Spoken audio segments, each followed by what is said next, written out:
In ancient history, a war between the newly created races of Toril and the forces of Hell left humanity nearly extinct. In the post-cataclysmic world, humans placed themselves above all others, while races deemed undesirable watched from below. Ferox, a newly created race intertwined with beast and elf, were regarded to be even more monstrous and were forced into servitude. During the war, the gods and goddesses gifted unique arcane artifacts to those fighting against the Hells. These items turned the tides of war and brought forth brand new schools of magic in the form of the mage class. Alas, magic and hope fade from a world on the brink of destruction. Our hope now lends itself to a select and unlucky few.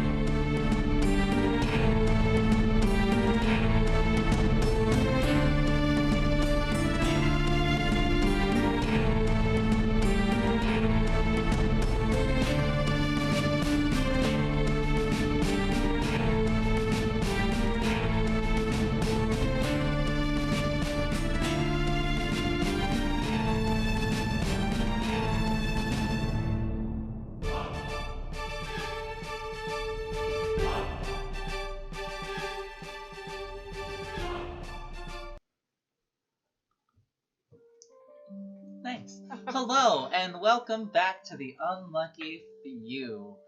Hi.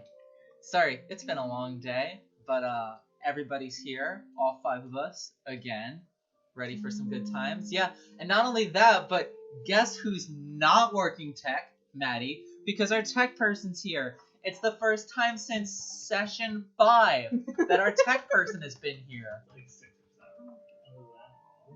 It's a while. Trying to defend himself in the background. 7 is. Regardless, we have a full house. It's gonna be great. We're gonna have a good time. No one's gonna die tonight. It's gonna be some good old fashioned wholesome family fun. Text Ellie and let her know we're streaming. Are we really calling her out? Yes, again. Until I can remember to do it before we start streaming. I mean, it gives you a notification if you're subscribed to our channel on Twitch. I think she is, but just to make sure, I promised her that I would do this. The camera cast. Oh no!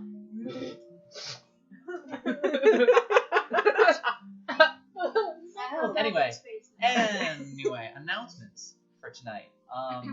This week's episode will be up on our YouTube channel, www.youtube.com/ToughDND, Wednesday at 7 o'clock, as per usual. Eastern Standard Time. Yes. Central Mountain Time. Whoa. Good luck with that one. But anyway, no other real announcements. We'll be back here filming again next week. I don't think we have any breaks planned for the immediate future. No. Expect us to start streaming some other stuff sometime soon, because that's going to be exciting on nights that are not Saturday night. Maybe even on time of the days other than night. I really fucked up that sentence. Wow. I really wanted all of those words together. I just didn't know how to fit them all together. We still know what you meant. You The still language don't- was achieved. Probably do. Point out. But yeah, Anyway. like video games and whatever you guys want to see. Yeah, so maybe- like, maybe if like anyone's actually watching, Maybe like some request. board games. Maybe you'll get to watch Ash and I paint some more shit, because that was good the first time. Almost killed me the first time. You don't have your fucking mic on! If this video gets 500 likes, It's close. I'll let everybody in the group punch me in the gut one time. Let's go. 5. Just 500 people. Could you still hear me? 500 Could you still hear me? Yeah, everybody just gets to beat the shit out of me on camera. Could you still hear me? Yeah, I was like turning. I'm a little bit loose. So your mic's about to be blasted because you leveled it to your GM screen. I should definitely keep my. If you can like level it to it over here, honestly, I feel like that'd be a lot better for everybody. Everyone else has theirs on, I was right? to say, yeah, no, it's literally Yes. always just me. Or get me one of those like cage things I can, like the cage mics right here that I can speak into eventually. Hello, everybody. All right. Stop. Wow, let's all go home. It's okay, no one saw me. Derek has it only on Liz for some reason. It's Are you fine. mad? Don't worry about it. No, she's Maddie. But yeah, other exciting announcements. We have a group wedding to go to on Monday. 2 members of our group are getting married. That is T and Don't put your fucking the face non-existent on this tech goddamn person. Oh my god! Damien Thorne. Fucking roasted. You're not on camera. Come with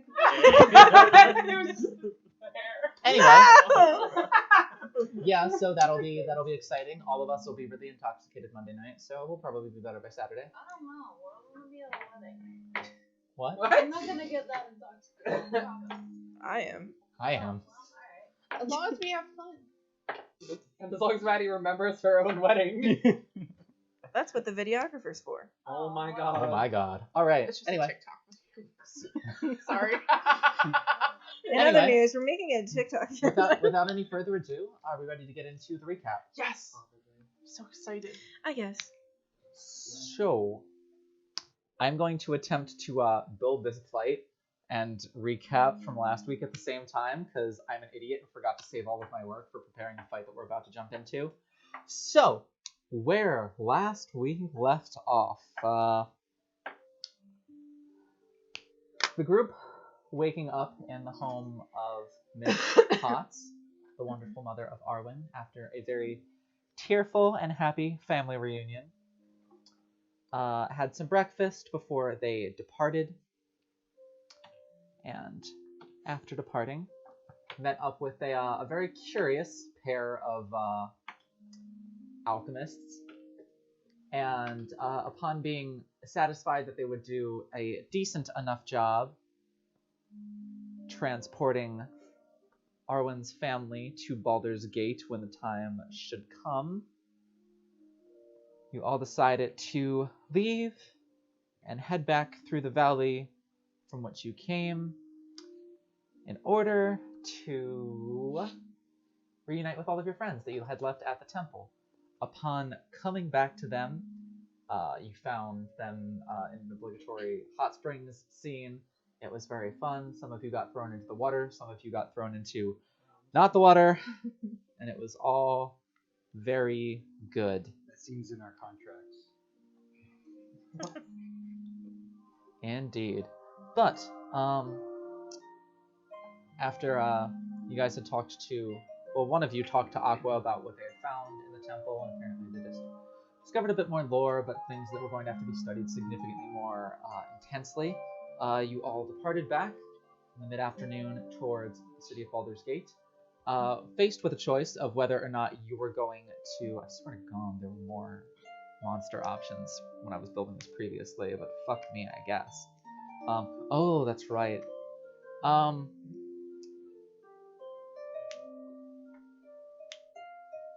lord, he crunching.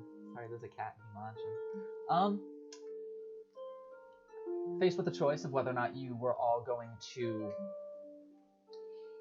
head back to the city that night and risk exhaustion and traveling by moonlight only for the last 3 hours of your journey, and staying outside, you elected to stay outside, venturing in at dawn's first light. There we go. And found a very panicked-looking Zenomcast minus few, who instructed you that there had been some visitors the previous night, some expected, some unexpected but known, and they had apparently had a run-in with Rain, where he showed up looking uncharacteristically panicked and actually legitimately worried about something, and with Colette saying something about her house, the group dashed off. You went to the residence of Gab and Colette to find it nothing but a smoldering pile of firewood at this point, with another fire raging from somewhere within the city walls. There were also some trails of blood. The group split up, with the twins and Cat venturing inside of the city, with many of your NPC companions rushing off to follow a trail of blood that led further into Dusttown, and the 5 of you and your wormling companion, which for the moment is being called. Well, I think we're going with Viria for this short bit. Indeed. All of you rushed off down towards the water, following a second trail of blood, finding a few members of the guild dead along the way.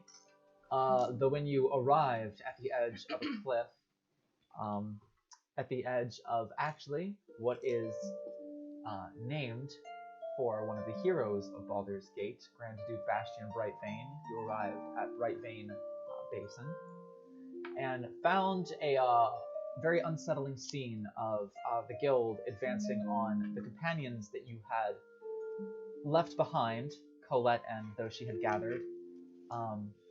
They have already suffered heavy losses. You can see a very critically injured Nox, Finn, and Colette all there already. Everyone else is still fairly beaten, and a few unfamiliar faces to all of you. A couple dead people who look like they might be monks, as well as one still living that seems to be dressed in some sort of regalia, as she was cutting through members of the guild alongside who you met, Sir Lucian, who is kind of the assistant, sort of, the squire to Grand Duke Brightvane and his nephew. Kind of side by side, cutting through swarms together before you were approached by... No way. Yeah. Oh, I thought that was a cat. Yeah, it's a big fucking cat. No, it's our tech guy going through the window from the living room to the kitchen. Both angles of that are on camera, Derek. Oh, I cannot wait to watch that later. Well, considering I can Anyway, see on the monitor. because I really want to get into this. 4 people approached you. 2 of them who you remember seeing at the temple that is right. Introduced themselves as the 4 head generals of the Black Rose, the cult that has been said was maybe working with the guild, though not entirely the same as the guild. You don't know. There's a lot of you guys have gotten quite a bit of information on the guild, but significantly less on them. It seems like their tracks are a little bit more well covered, though T is probably the most familiar with them, having picked up their symbol on a couple of belongings of hers. But they told you that the person who was commanding... The person who was commanding these forces was one of the 2 leaders of the guild. His name is Chernobog. He is a very old High Elven wizard. Told you that the Black Rose no longer had need of him, and it would be better if he was disposed of, so agreed to help you and send you down to fight this battle and help save your friends. As you were transported down there, the 5 of you staring on an army of guild members, the last thing before the session ended was you remember hearing explosions to the front right side, and the sound of horses and metal clashing to your front left side, whatever that could mean. And so, without any... Stop that. Okay. Not you! Without any further ado, I do believe we are going to get right into that, if that is okay with everybody else. Yep. Show. Oh, we have to roll for HP. Oh, that's right. Everyone has to roll for HP. We're going to start with... Never mind. We're just doing it all at once. Yeah. Start with Cass. Hi. Rolling for HP. Roll me a D8. You want that out of the... Yes. Picks up D20. I only got 3 HP. Yep, in total. I get 20 more hit points. 2. Oh no. Plus your con mod. What's your con modifier? +1, so you get 3 more hit points. 3 more max hit points. Mine's not. I have the time. Fen, you're next. Hey! Oh, thank God. Damn. Thought that was a 1. 7, 8, 9 HP total. Oh. Yeah. What'd you roll? What'd you roll? 5. So Cool. 12? I didn't... 11. 11. Ooh, that's not bad. What'd you get? 5. I rolled a 5. Nice. So 5 plus whatever your con mod is? 0. Perfect. +5 extra hit points. And Kai, yours is a D6. Kai don't die. Yeah. Because you're a Oh, well, caster. welcome to being Well, a you little get baby that like boy temp caster. HP shield, so that's pretty good. 4. Oh, that was a 1. 4 And plus your we'll con double mod. your hit points. is. Yeah. That's not so bad. +7? Not bad. Not bad at all. What's your total now? 32. 44. What's your total? 26? 27. How about you? 25. What's your total? 31. Woo! More than Beefy boy caster. Wait, was everybody else lower? No. Except- No. Except for T. And T's Fendi. and Fen. But T's kind of your only 32. front line, so kind of need that. Yeah, I don't have con. I just buffed my con with the Alright, level up. so now that we have that, are we ready? Yes. Yep. Now we roll for So- initiative. Not yet. Now we don't. So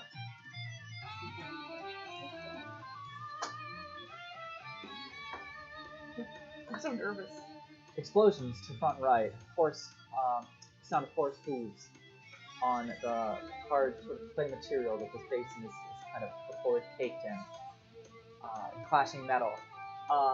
The first thing that you see finally as 3 guild members, there is like a bright flash of white light and a fireball explodes in the middle of 3 guild members, tossing them all different directions. Walking towards your group in the distance in some sort of metallic-looking armor, wielding a long sword in one hand and sort of like an oversized hand scythe in the other hand, is Sandra Yes. from queen. the Sweets. She sheathes her the scythe and raises up her hand, some glyphs sort of like arcing around her hand for a second. She throws it out, a bolt of lightning striking one of the guild members in the chest before 3 more branches arc off to 3 more behind him, all of them blown back 10 feet, dead from the impact of it. Of the guild members, yeah, she is currently wrecking havoc. Not of the ones on the map, but But like there were a ton more too.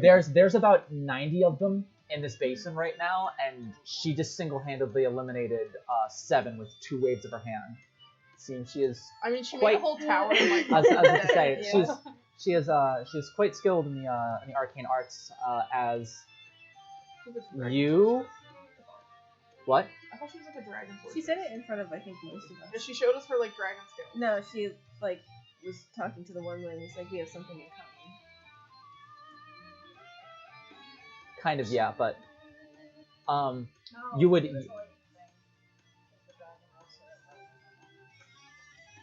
Yeah, it was the lightning thing, but regardless, her casting fireball, you have studied magic. You're like, oh, that's fairly impressive.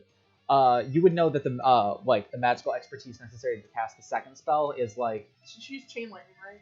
Yeah, no. that That's is. like I was high going to level say wizard. out of character that is a 6th level spell. In character, you know that like you have to be Very powerful and fairly very well trained. fairly powerful and fairly well trained, especially considering she runs a tavern. Yeah.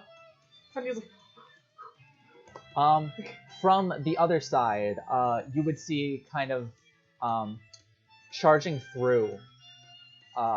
There is a man in full plate mail charging through on a horse and kind of takes his mace down and kind of arcs through the head of one of the guild members, just kind of almost denting it off. oh shit. With the strength that it is. He jumps from the horse and lands, and all of you are able to recognize Grand Duke Bastian Oh my God. Brightbane. He's mad. One of the guild members come at him. He swings the mace again, kind of cuts him down where he stands. Another one comes at him with a long sword. He parries it off, and with the shield, hits him in the chest with it. And as soon as the shield hits chest, there is a bright flash of divine light as he just smites him, the guy flying about 15 feet before just crumbling onto the ground. And behind him, running off of a series of rocks, coming down, cutting through a guild member with a great sword, is Duchess, Falamra? Falamra Van Thampor, the head of the... Okay, cool, yeah. Head of the Flaming Fist, as she's just sort of using an oversized greatsword and just kind of carve through people. But you're able to see Sandra kind of like look at you and give you like a salute. And then kind of look over at the other 2 and kind of like you see her just point at the Grand Duke, and the Grand Duke kind of like looks up, nods, and then starts heading over to where she is. As she sprints in, I would say close to in frame to where this battle map is. She gets about 15 feet away from the big bad who you see standing there, who you were just told his name is... Fuck, I'm so bad with names. Chernabog? Chernabog, that's right. Man, I'm glad somebody pays attention. I take notes. But she charges at him, and he kind of looks up. There's a look of, like, a flash of recognition across his face. He's just, you. Uh-oh. And she just kind of, like, gives, like, a lopsided grin before just disappearing. And then all of a sudden, from behind you, just hear, and feet landing as she kind of dimension doors directly behind you all, and just kind of, like, looks at you, looks at the companions behind you, who are, at this point, they've dragged Lorcan back, so it is all three employees of Zenaria Imports, as well as the de-armed Nox.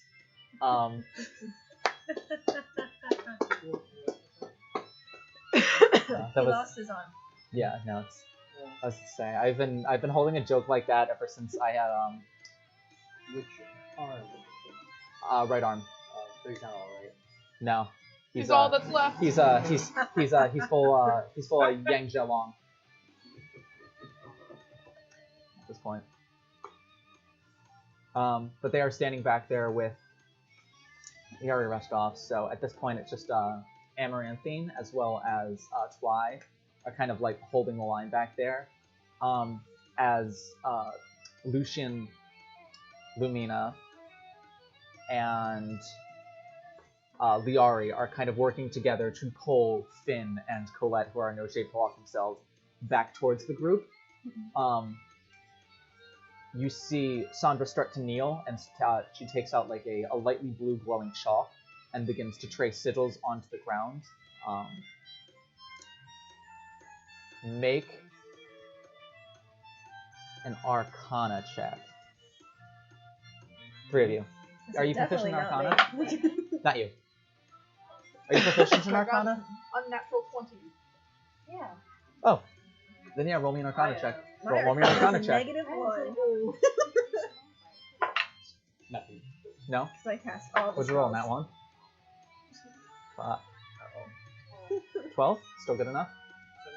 Still good enough. The three of you recognize that she is, you might not be sure of the exact specific spell, but you are familiar, she's doing some kind of teleportation. She kind of looks to all of you. Alright, so, and as she says that, you just hear, as, Thalamra just cuts another person in half. As, as you see, wow, Chernabog, just yell to all of the men, forget those two, go after the other ones! As they're going to look to you and start coming forward. She's kind of tracing as fast as she can. She's like, alright, 30 seconds down. She's like, you're gonna need to buy me 30 seconds so I can finish this and get us the fuck out of here. And with that, we're going to roll for initiative. As you have to hold them off for 5 rounds. Okay. Any means necessary.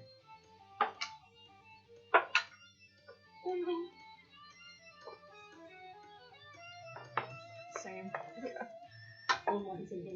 Hey, the first good roll for initiative ever in my life. Alright, and I will say... Alright, I'm gonna have all of the enemies go at once just because there's gonna be too much to do otherwise. Who here is proficient in perception? You are? I am. You But are? it's daytime. So. Oh, true. We're up. You? No? No? Roll me a perception check, because you could potentially see something very interesting. Plus what? 3 total? Okay. I was like, how are you proficient and rolled a 3? Yeah, you don't notice anything. So roll me one too, just because reasons. What? Roll me a perception check as well, because reasons. What? That's 20. Nat 20? So, as Sandra says this to you, you look at the 2 weapons she has sheathed at her side, and see 3 very familiar indents on them. Not only that, so there is 1 on the scythe and 2 on the longsword. The one on the scythe, that is the first crescent moon, has a stone in it. And the crescent moon that is on the longsword also has a stone in it. There is just the full circle stone missing. So each weapon has a single stone. Yes. It seems that if these weapons, there is always room for 3 stones, whether it is a single weapon or a pair of weapons, but they share the same stones. They seem to be bound in some sort of way that allows them to transfer that power back and forth. But you would notice 2 of them, both crescent stones on her weapons. And it's a longsword, you said? It is a longsword and an oversized hand scythe.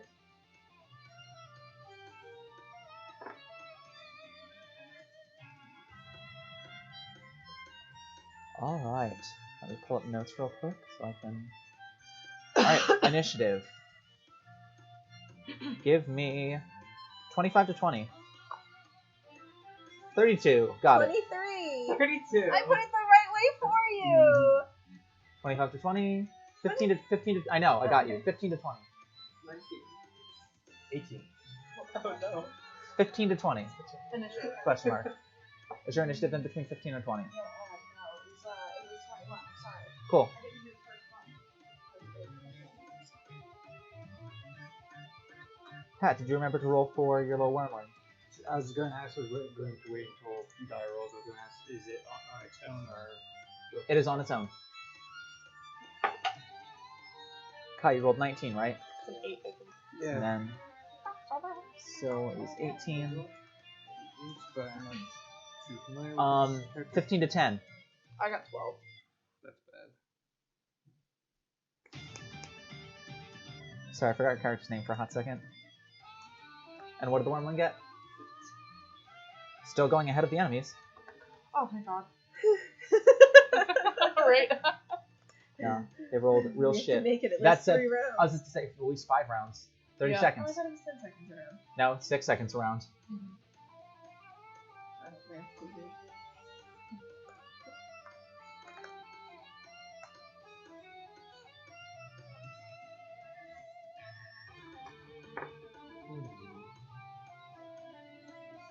Alright, so. Let's shift this just a small bit. T, you're up first. What are you doing? You have this many enemies that are beginning to advance in onto you. Some from the side, some from in front. A collection of a few of them in the back look like they have staves. Some of them look like they have bows, spears, scimitars. So the first thing I'm going to do is in Primordial, I'm going to be like, what the fuck are you doing here? And then I'm going to rush at the one on the left because I know Fred is on that I was side. to say, as a free action to respond, you're just gonna hear from behind you and Primordial. Time and a place for everything. This is neither. This is another aggravated huff. I'm just going to fucking whack with my staff. Whack that staff. Natural 20. That'll hit. Oh my god. Finish him. Can you just walk up and immediately decapitate him? Can I help? She likes 13 damage. That's even with the dice doubled. Yeah, I rolled a 4. 13 damage.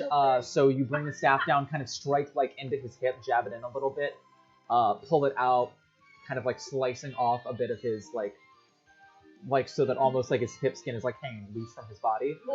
Not dead, but one hit instantaneously bloodied him. He's not looking so good. A bonus action. Another strike. Go for it. I will say none of them are wearing metal armor. All of them have some sort of leathers on. They don't look the most defended. 23. Absolutely. I I thought you were gonna throw that into your drink. So that would be 6 damage. 6 So, damage. my case in Yeah. point earlier. Yeah. You strike through, and as you bring it back up, you kind of like pivot a little bit as you pull and kind of use the momentum to bring your like right foot forward in like almost like a roundhouse kick, and kind of catch him like right in like the crook of the neck, and you feel the neck just give beneath your foot as it just breaks, and he just kind of takes like a half step back before just crumbling dead. Remove that. Yep. That is it. That is your action and your bonus action. So that was 20 feet of movement though, right? Correct. She just runs around in a circle. We win! And I'll stay there. Backwards. She moves walks there. Alright, that's your turn? Yep. Excellent. Arwen. So remember, you have all sorts of fancy spells, both from your weapons and from your arcane trickster bullshit. You also have all sorts of fun attacks. It is up to you what you would like to do.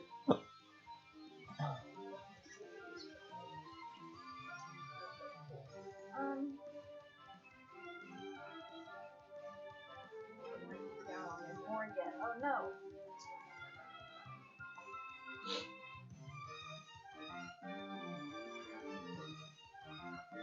Sorry.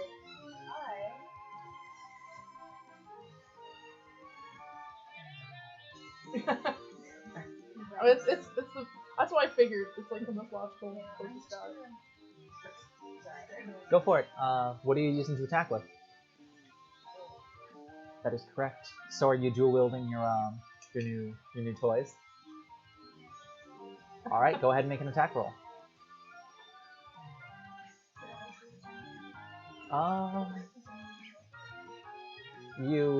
Roll the first one first, because obviously if you kill him in the first hit, you're not going to want to use both.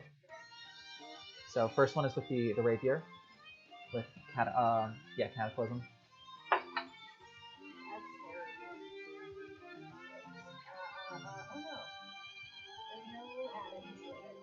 You add your proficiency bonus and your dexterity modifier.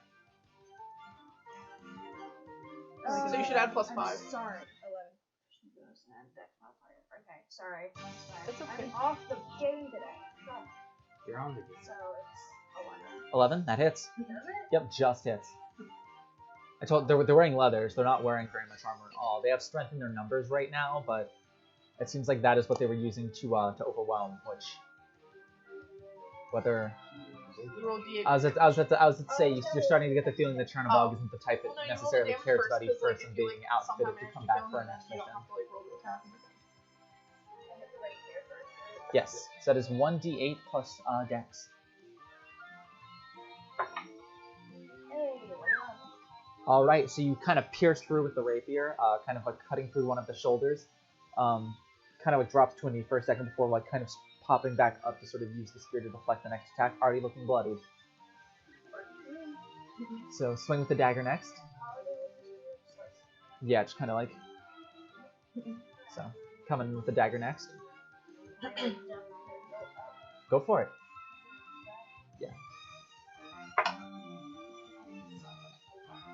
Nope. 8 plus 3 plus 2. Still hits. Roll me a d4 plus dex. 4, just enough. You're able to kind of like duck under the spear, kind of using your rapier to sort of like poke it up a bit, and able to kind of go right into the gut with like 3 quick stabs into the stomach before pushing him off, dead. Alright. Anything else? Is your action, your bonus action? Use your bonus action to attack a second time.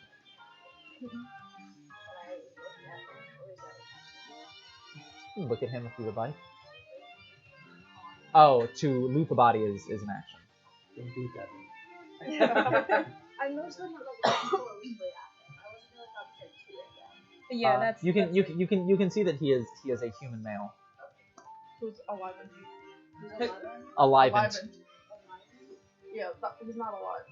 I'm sorry. I thought he was 11 at first. He's 11. You killed a child soldier. All right, so ending your turn, Kai. What you doing? Alright, throw me. I don't think I'm strong enough. Wow, throw me. Oh, Toby, help. Oh man, it's so early on. I don't know if I want to attack or if I want to hold my action.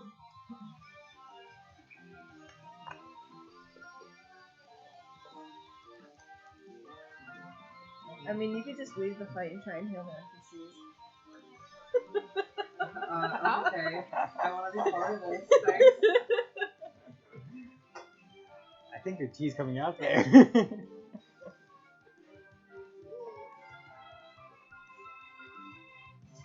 I'm not like absorbing anything.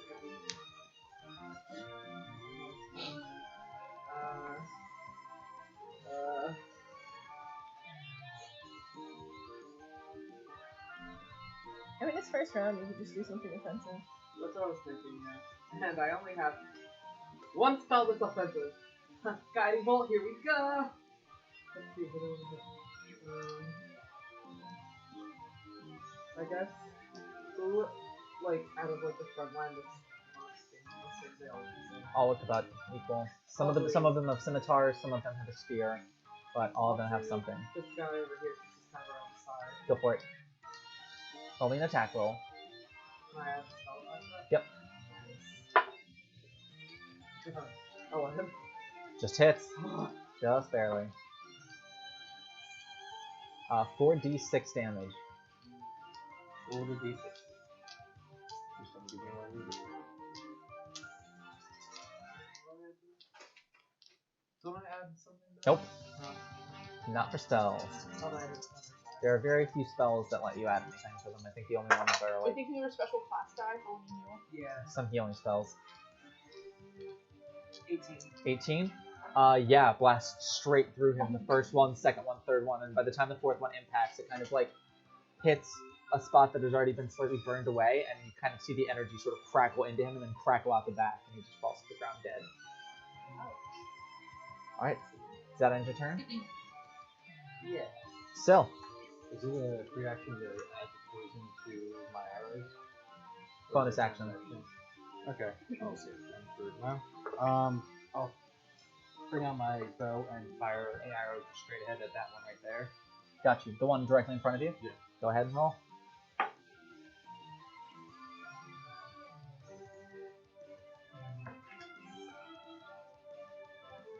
Yeah, 11. That's a common theme today. Yeah, just hits. To say, yeah, if you guys were rolling one lower, if I made their AC And I'll one let higher, you, it would be expend a charge. to do 1d4 extra cold damage? Yep. Roll for it. Only a d8 and a d4.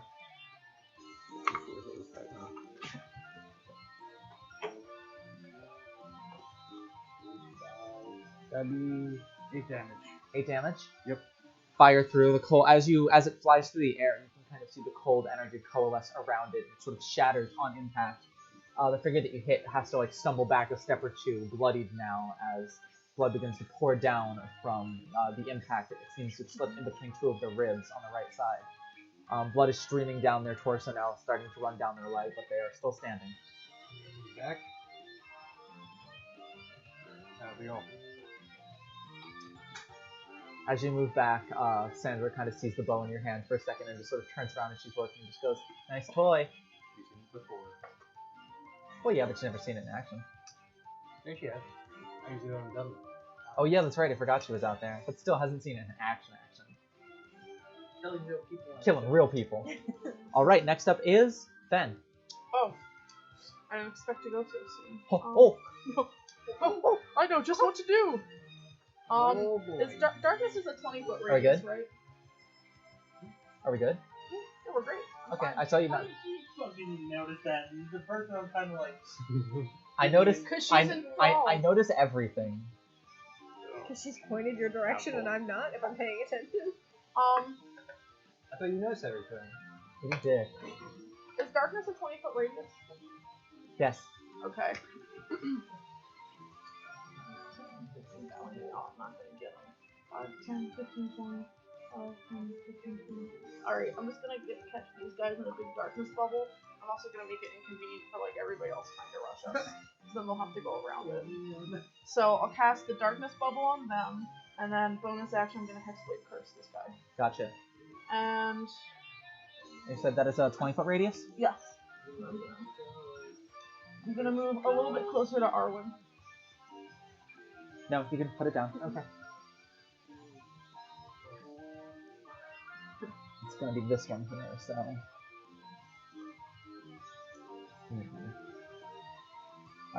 Alright, I'll say yeah, I can just barely get all 3 of them. Oh, right. I know. Toys I for didn't toys. expect to get the third guy, but like, I'm not mad. Yeah, toys for toys. So yeah, I did my action, bonus action, and movement, and that was my turn. Alright, sounds good. Next up, Wormling. Also cast darkness. What's she doing? Reveria. Reveria. For now. It might change. She's gonna rename sandwich sauce. That's tasty. Sorry. Keep in mind that those front three are now in darkness. Yeah. I think the smartest thing it would do would be try to stick near someone, so it's going to this way, Yeah. and then hold its action in case anyone like comes to from the sides. Good. Got it. Which action is it holding? What attack? It's going to hold a Cool. Alright, next up are the bad guys. It had to happen eventually.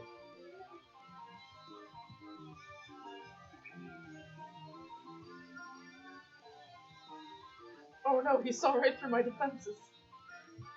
Gonna come out of the darkness there.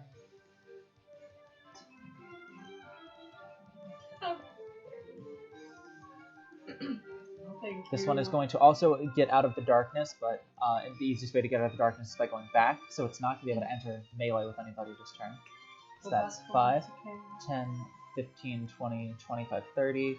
And then seeing that you're the one to cast, it's going to use its action to dash. 5, 10, 15, 20, 25, 30. Also get into melee with you, but doesn't have his action because he had dash.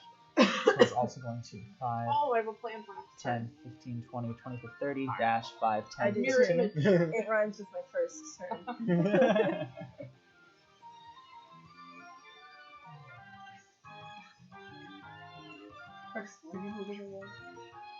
Dragon is going to get an attack of opportunity on whoever it would like. let's do the one on the left. Okay. Gotcha.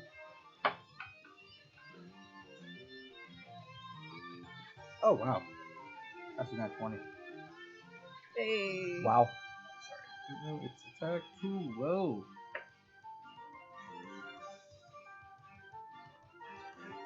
The dragon died. It gives us and it takes us. Today it's going to give.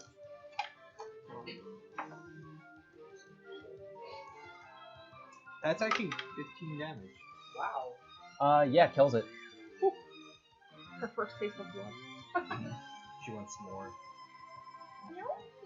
I was about to say, yeah, it kind of like uses its wings to kind of like flap up next to you, T. And as kind of underestimating it because of its cute size, the person kind of tries to use the staff to like push it away, and it just sort of like hooks claws onto like both wrists and pulls itself up to just bite directly into the neck and just grabs about 3/4 of the neck and just rips it all out, blood kind of like spewing all over to like the left side of you as she just like spits it out and just collapses and just kind of like lands down on the ground next to you and just kind of looks up at you and just goes, Covered in blood. T's friendship points going up. I don't know how useful this thing is. It's so tiny. Oh.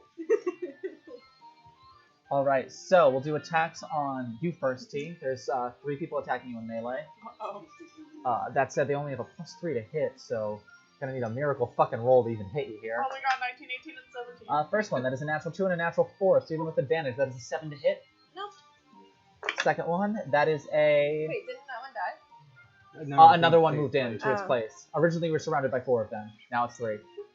Second one is a unnatural 20. Yeah. Can't win them all. It's not like you have like a bunch of... That is 6 points of slashing damage. She's down. To parties. Yes. The last melee one is... Actually, I don't even know if this hits anymore. That is a 19 to hit versus armor class? Yep. What is your AC now? Is it 18? Didn't move. It's only because sometimes the shield fades. Did you up your wisdom or no? Con and charisma. Okay, I thought you upped your wisdom, which would have taken your AC up. My bad. Wait, is mine? Only if What did you bump? That's good, but- No, monks have unarmored defense that allows their defense because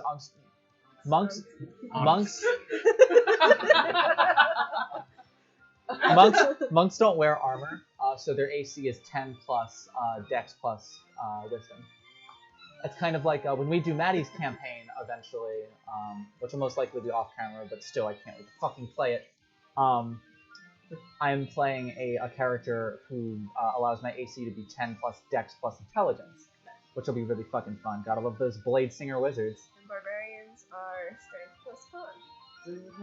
No, it's Dex and Con. Dex, yeah, Dex Dex and and Con. con. Everybody is Dex. It's just like some other. Do you have what? I can pour my juice in here if you want some. I can pour All it right. off camera. Ranged attacks. T, you're taking 2 bow attacks. Do you have deflect missiles yet?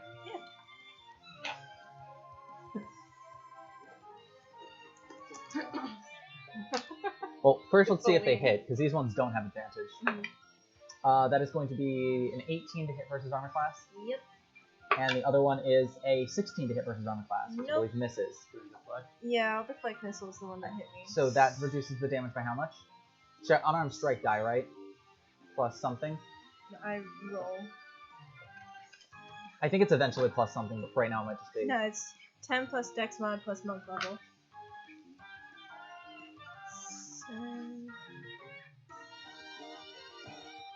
16. You reduce it by 16 points of damage? Yeah. Yeah, he did 2, so. You're able to catch it as it goes to hit you.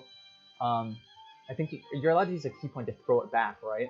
If you want to. Yeah, and fuck it, why not? Just imagine you're just like, just like the tip of your finger. Wait, just kind of like catch it and just kind of spin and just.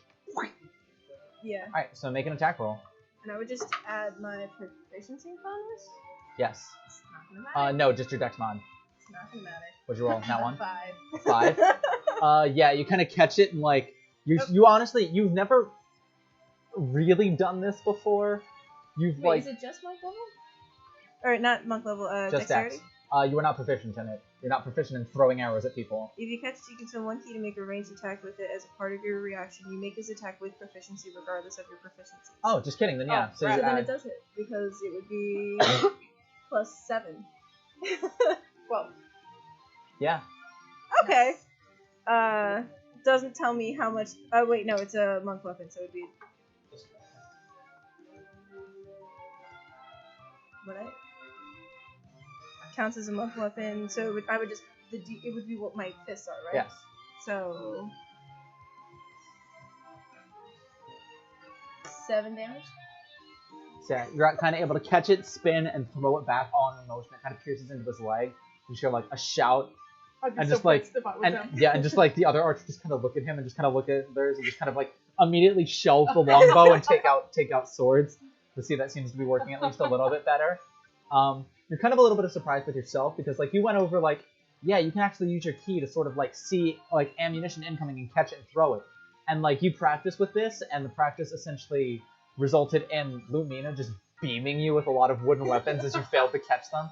It's the first time that it kind of like successfully worked, and you were just like, And she's here to see it. you kind of like turn around excited and then kind of remember that you're a little bit pissed at her and you're just like, She's not looking. She Next missed time it. I'll throw it at you. alright, it's gonna be 2 ranged attacks against Kai.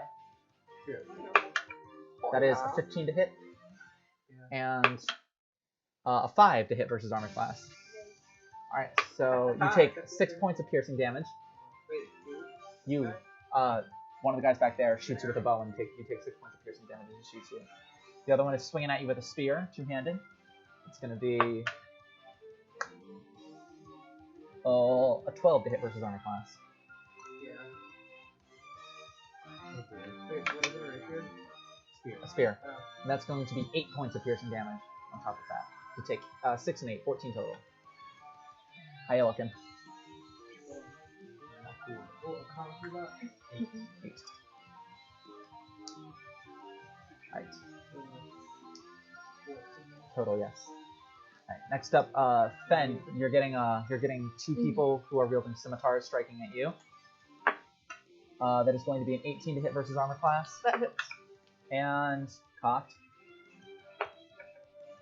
Cocked. God damn it, come on. Cocked. Come on, please. Thank you. Oh, 21 to hit versus armor class. Alright, so you suffer. You just suffer 11 points of slashing damage combined from both attacks. Okay. Are they both attacking? I thought the one guy couldn't take an action that time. Oh, that's right. You suffer 5 points of slashing damage.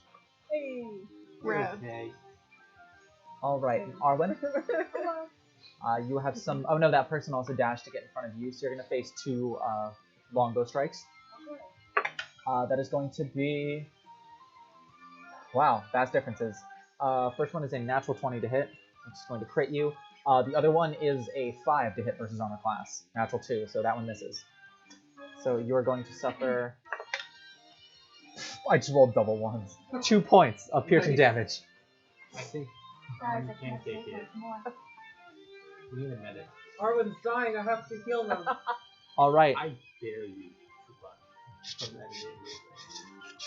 The Sandra kind of finishes a bit more. Just kind of turns. You can see like about over half the runes now, and she's like, maybe like 20 more seconds. I was like, oh my god, look, they're almost all gone. And then I was like, oh, they're all over here. Yeah. There's still more filing in from the back too. Mhm. Oh no. In fact, actually, if you can along the back kind of set up all of these. Do it. I was wrong too. I don't think it's a big. Another way. Kai's right there, so I should move all of All right, T, you're up. What you doing? I'll start the one on this side with my staff. Go for it.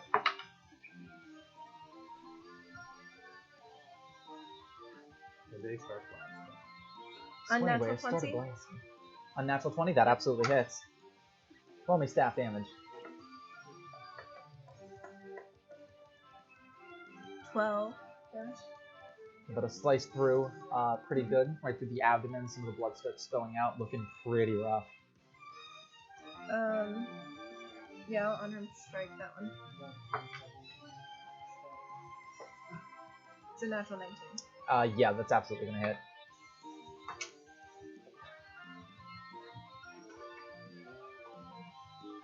Eight damage.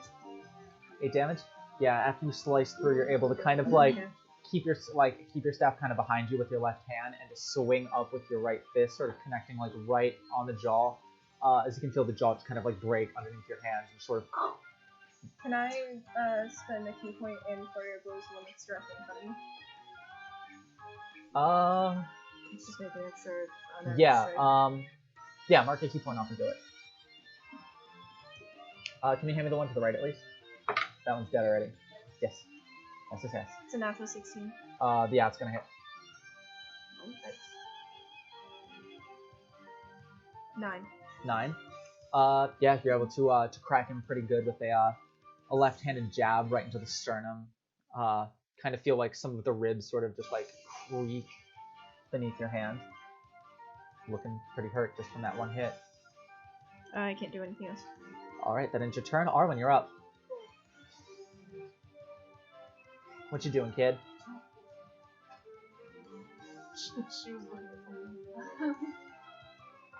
Ooh, look at that oven of biscuits.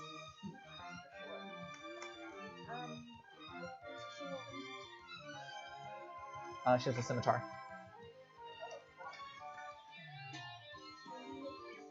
One hand.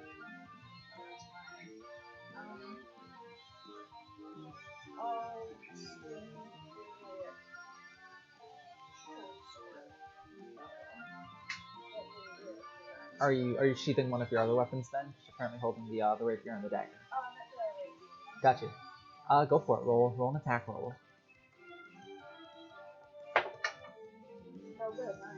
That is unfortunately going to miss. She kind of swings. She's able to parry it off. You still have a bonus action attack if you would like it. The dagger.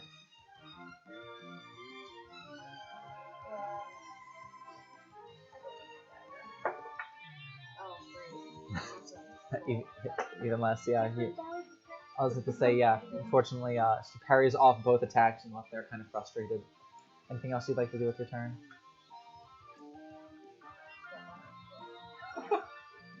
Step on her foot. Kai, you're up. What is my range for Word of Radiance? Word of Radiance is, I believe it's everything surrounding you. It's every creature. Yes, I believe it is. Let me check, but I'm pretty sure it's a 5-foot radius, so it's everyone who's in melee with you. You can hit them all at the same time. Well, the only thing I got, so I'm gonna Word of Radiance them. I cast a con save. Con save.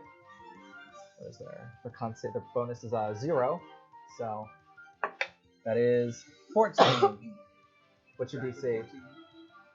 No, it's not. Wait, Your DC is 8 plus your proficiency bonus, which should be 2, and you just upped your wisdom, right?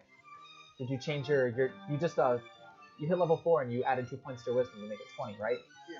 Okay, cool. So when you make your wisdom up 1 more, your spell attack bonus and your DC go up by 1 as well. DC should be like 16. Okay, 15. so it's 15 now. 2. Proficiency bonus is 2, and then 5. Feels good. Oh. Your proficiency bonus doesn't go up to 3 until level 5. Artie's experiencing correcting No, me. well, no, I just like my DC is also 15, so I don't understand. Am I math wrong? What is your charisma currently? 18. Then yeah, your math is wrong. Your Okay. DC is supposed to be 14, and your attack bonus should be plus 6. Yes. Unless you have a feat that buffs it. 8 plus proficiency from 8, 9, 10, 11, 12, 13, 14. I just did it wrong. So yeah, it fails. We'll go ahead and roll Word of Radiance damage, whatever that is.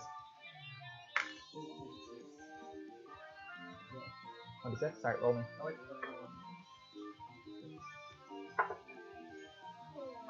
5 points. So yeah, speak your Word of Radiance, and like they try and duck out of the way, but before they can, just a flare of radiant energy just kind of like burns across their chest, and their shoulders kind of like singes some of their hair as they just sort of take a step back. Looking hurt a little bit, but mostly pissed off now. Next up, Sil. So I believe if I put it right here, I can drop a shatter and hit all 4 of these. What is the radius of shatter? 10. 10 feet? 10-foot radius. Oh, I've shot 10-foot radius sphere. It's cool. 10-foot cube, so we're looking at this right here. That is. My goal is trying not to hit T. Yeah, you can position it in a way that it hits. Yep, not gonna hit that one, but these 4, yes. Nice. So I'm gonna just, point my finger out in that spot and just. And what is the save on shatter. that one? That's a Constitution saving throw. Constitution saving throw? Alright, so. That one of them passes. 2 of them pass. That'll be 2 of them fail. 19 damage. 19 damage? Alright, so the 2 that are currently not in combat with T are both done. Oh, and actually, the other one already took damage, so the one directly in front of T is out as well. You're no longer Nope, that one's still there. It wasn't it more. No, No, that was the other one. Yeah, he removed another one that was in combat with T. Who says I'm offensive mage? Next up, Fen. I'm sorry. Alright, You well, have one. so I think what I'm about to wasn't do. for your ears. I think what I'm about to do may be a pro gamer. My, Yes. my turn. Oh, never mind. Sorry, she told me it was my turn. Sorry. It is still your turn. I'm not gonna do a pro I was gamer. gonna use my bonus action to give these 4 5 point hit points and move without provoking opportunity attacks if they so desire.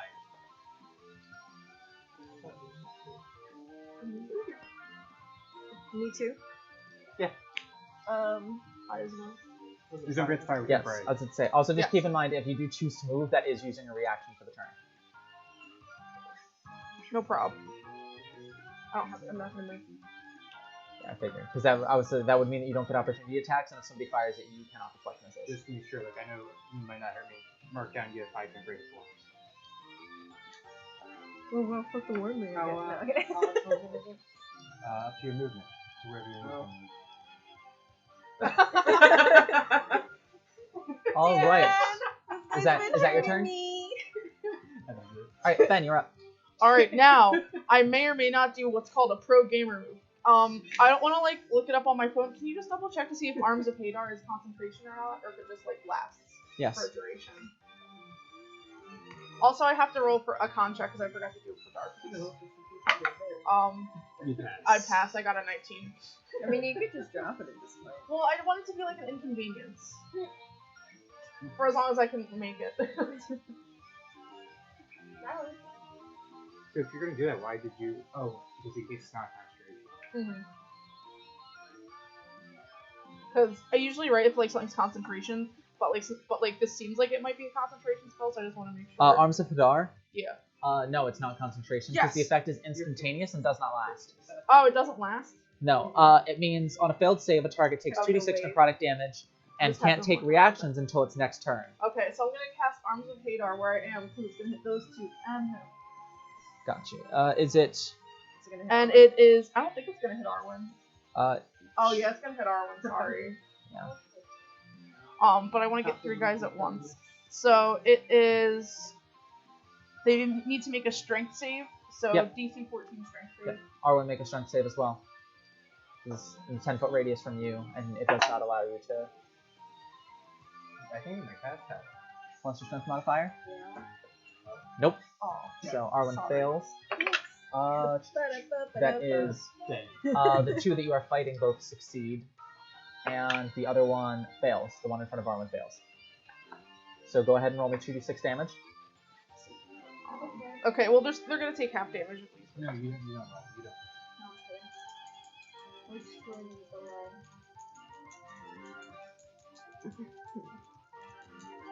Wait, is this a first level spell? Oh, sorry, it deals 3d6 damage now because it's a second level spell. That is slot. correct. Yep. Can I just borrow a d6? I don't feel like digging through my dice bag. I hope that's not a D6. Oh, sorry. I appreciate the energy. Energy. Oh. So 6, 7, 8, 9, 10, 11 points of damage, and then half of 11, 5. Alright, so they both take 5. The one in front of you, Arwen, takes 11 and is looking pretty rough. You lose your 5 temporary hit points. And you take 6 additional points of damage on top of that from Fenn's spell. That'd be funny. Yeah, I was gonna say, you see one of the tentacles come up and just like, and just sort of like completely like wind Arwen, hitting them right in the So, chest. I know this one can make an opportunity attack. I think this one can still make an opportunity attack if I run. Yes. But I'm gonna go. Yeah,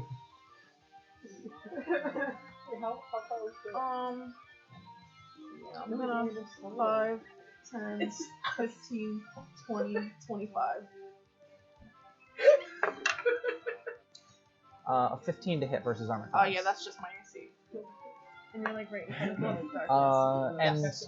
you got the temporary hit points, right? Yes. You lose all 5 of them, and that's it. Alright, cool. And he's like right in front of the darkness. Yeah, I'm like right on the edge of Yes. the darkness. I'd say like my Alright, back Is that to the is that end darkness. your turn? Yes. All right, cool. Make a concentration check. Yes. No, that's a 3. My back. I like to think I still think the darkness. Yeah, is but up. you see the darkness Like, just my you see the back darkness to it. like gone. Ben's like, cool guys. Huh, Ben's like, huh, the people behind me can't see me. They're all just like, all right. Can this one throw arrows Wormling. too? It's going to go. No, he's really good at With the catching two them in his movement? back. To flank it. And go for the next one. So 13. No, wait, without any Yes. hits. It's going to Fight. fight. 5 plus 3 would be 8. 8 with the shatter damage. Yeah, that kills it. You kind of see like this time it sort of like flies behind and just sort of like bites at like the back of the knee and just sort of like rips it down, so it just kind of like falls onto the ground and then like pounces on top and just sort of like claw bite dead. And then going to be Yeah, it's just 19. yeah, it's just kind of like standing on top of the body now, just kind of like looking at you again for affirmation. Is that its turn?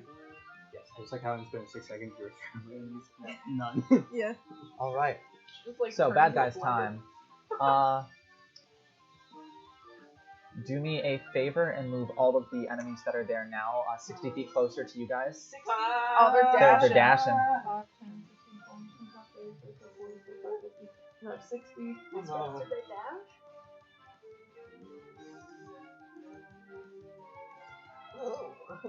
Him too or no? Yes. Ben's like, No, not him. Oh, I was like, He's- oh, no. He is. Nope. Oh, I couldn't help but admire move, you. move him about 20 feet forward and more central where he was.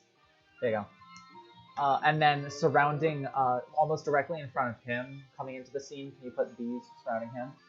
I'll get it. Don't walk. I think we need to huddle together. A little into bit closer, defensive a little bit surrounding closer to him. you guys. Okay. Kind of like in line with him almost. So you go like that. Yeah, and then kind of like in front of him a little bit too. They're like hobbling around him. Yeah. Right in front or like up? Like he's here, and I want them like here. Like kind of a nice Like little, a a nice half little, circle. a nice little smiley face in front of him. That makes sense. That's what we should do to Sandra. Basically what we were before we were all like, bye! I pretty much stayed where I was. Sorry, Except for Sandy. the rest of you. Yeah, and you're totally gonna stop this onslaught that's coming. I hope he knows because I'm behind him. Just give me a few turns and a lot of potions. I just imagine in your backup you like accidentally like bump into Sandra. You just hear the Scooby-Doo running noise and then just see Kai run across the battlefield. The bongos. Yeah.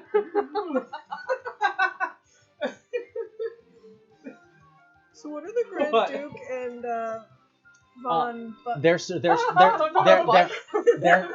back towards the back fighting. They're taking care of the other 50 people. I was about to say, you noticed there was like a split of about 35 or 40 guild members that went to confront them. They've currently of the 40 that went to approach them have cut through about half of them already. nice. Alright, they can keep doing And that. I was about to say, and they're just like surrounded. But anytime someone gets close, you either see like a smite come through from the Grand Duke, and he just like absolutely destroys somebody, or somebody tries to engage Thalamra at all, and she just like disarms them and cuts them down. Alright. Sounds ready for you. Can I get my ass handed to me again? I don't know exactly where I did last time. It's a good spell. Yeah. They're punching up. Yeah.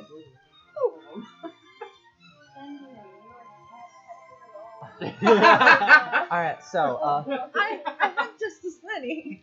alright, Fendian, you are going to take 2 strikes, because one of them had to dash to get into range with you, so they're not going to be attacking this round. There's going to be a 14 to hit versus armor class. Nope. I can say And that. a 10 to hit versus armor class. Nope. Alright, so they both miss. You're able to kind of like parry them off. I like to think he just whips up his cloak. Still, you're Is it going to the take 3 man attacks. or the That is a 9 to hit versus armor class, a 16 to hit versus armor class, and a 19 to hit versus armor class. Did you get the temporary hit points or no? That is going to be 7 points of slashing damage. Total? Yes. Okay. Oh. They did not do a ton of damage. There's a lot of them here, so I did not want to overpower them. Okay. So you're taking 3 attacks. That's going to be a 6 to hit versus armor class. Didn't they all dash? No, the 3 that are surrounding you do not dash. Actually, wait, no, there's only 2 of them, sorry. You take 2 attacks. 2 of them did not dash. 2 of them were the bowman last turn. One of them still has the arrow that you threw at him sticking out of his leg. I'm pretty sure you said a 6 in that number, so no.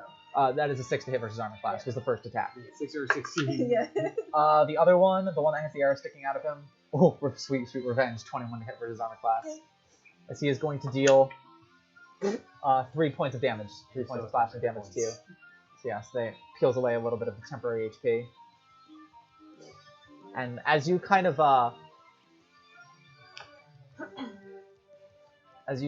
battle off a few of your attackers, Fen, you kind of like the first one comes at you with the scimitar, you're able to use the flamberge to sort of parry him down.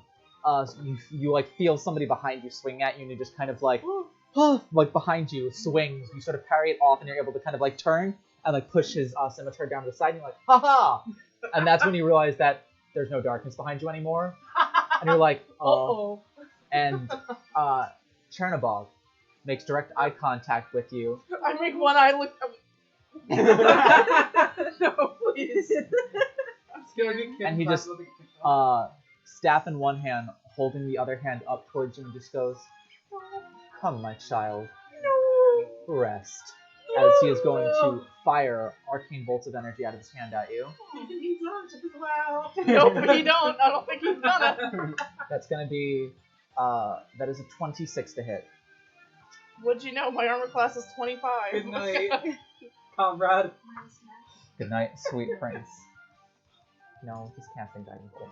Oh, I thought he was like casting an ouchie sleeping bolt or Yeah, something. No. No, he casted This guiding is bolt. my roofie. That's not a bad roll. That is 17 points of necrotic damage. As I'm for still kicking. I was about to say, whereas yours is like this goldish kind of energy, as he throws it out, it is just pure like black energy as he shoots his hand out, and the 4 bolts kind of like strike you in. Well, they were already taken. Yeah, they strike you in the chest, and you can kind of see like it's a little bit weird, but like the veins on as it hits you in the chest, like you kind of feel this pulse to your chest down to your arms, and the veins on like your forearms start turning like black with necrotic energy as it pulses through you. Oh. This is why I wear long sleeves. This is why I wear long sleeves. So your veins turn black No, out of sight, out of mind. Just in case. Alright, so with that, we'll move to the top of the round again, and Sandra is going to be working furiously. She's like, need maybe 12 more seconds? We can do it. Nothing to You it. see most of the stuff is there. People are kind of trying to start applying like very basic first aid to your comrades who need it. T, what are you doing? I'll start at the left again. Well, Work your Yeah. way over. 9 for 17. That'll hit.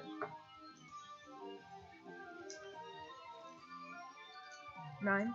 9. Yeah. Alright, you strike through with the staff, still standing but wounded. Body Bloody. strike. Go for it. Uh-oh. I didn't like that face.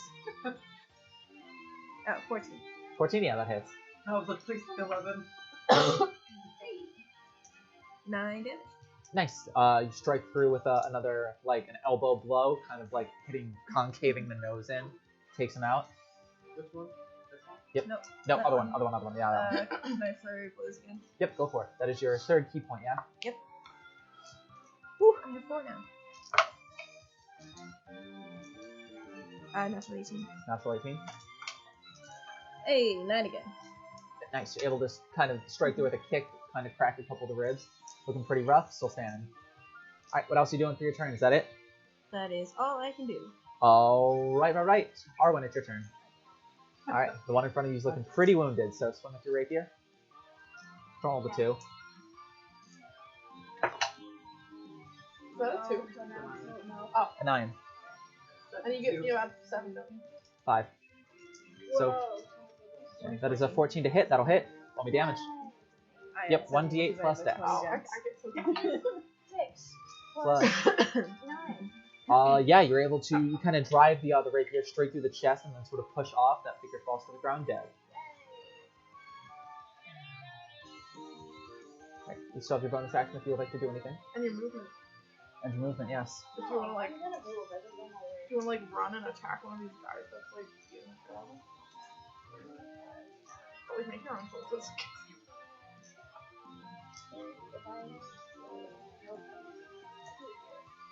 You also knew there to get French again. Oh, I thought it was weird.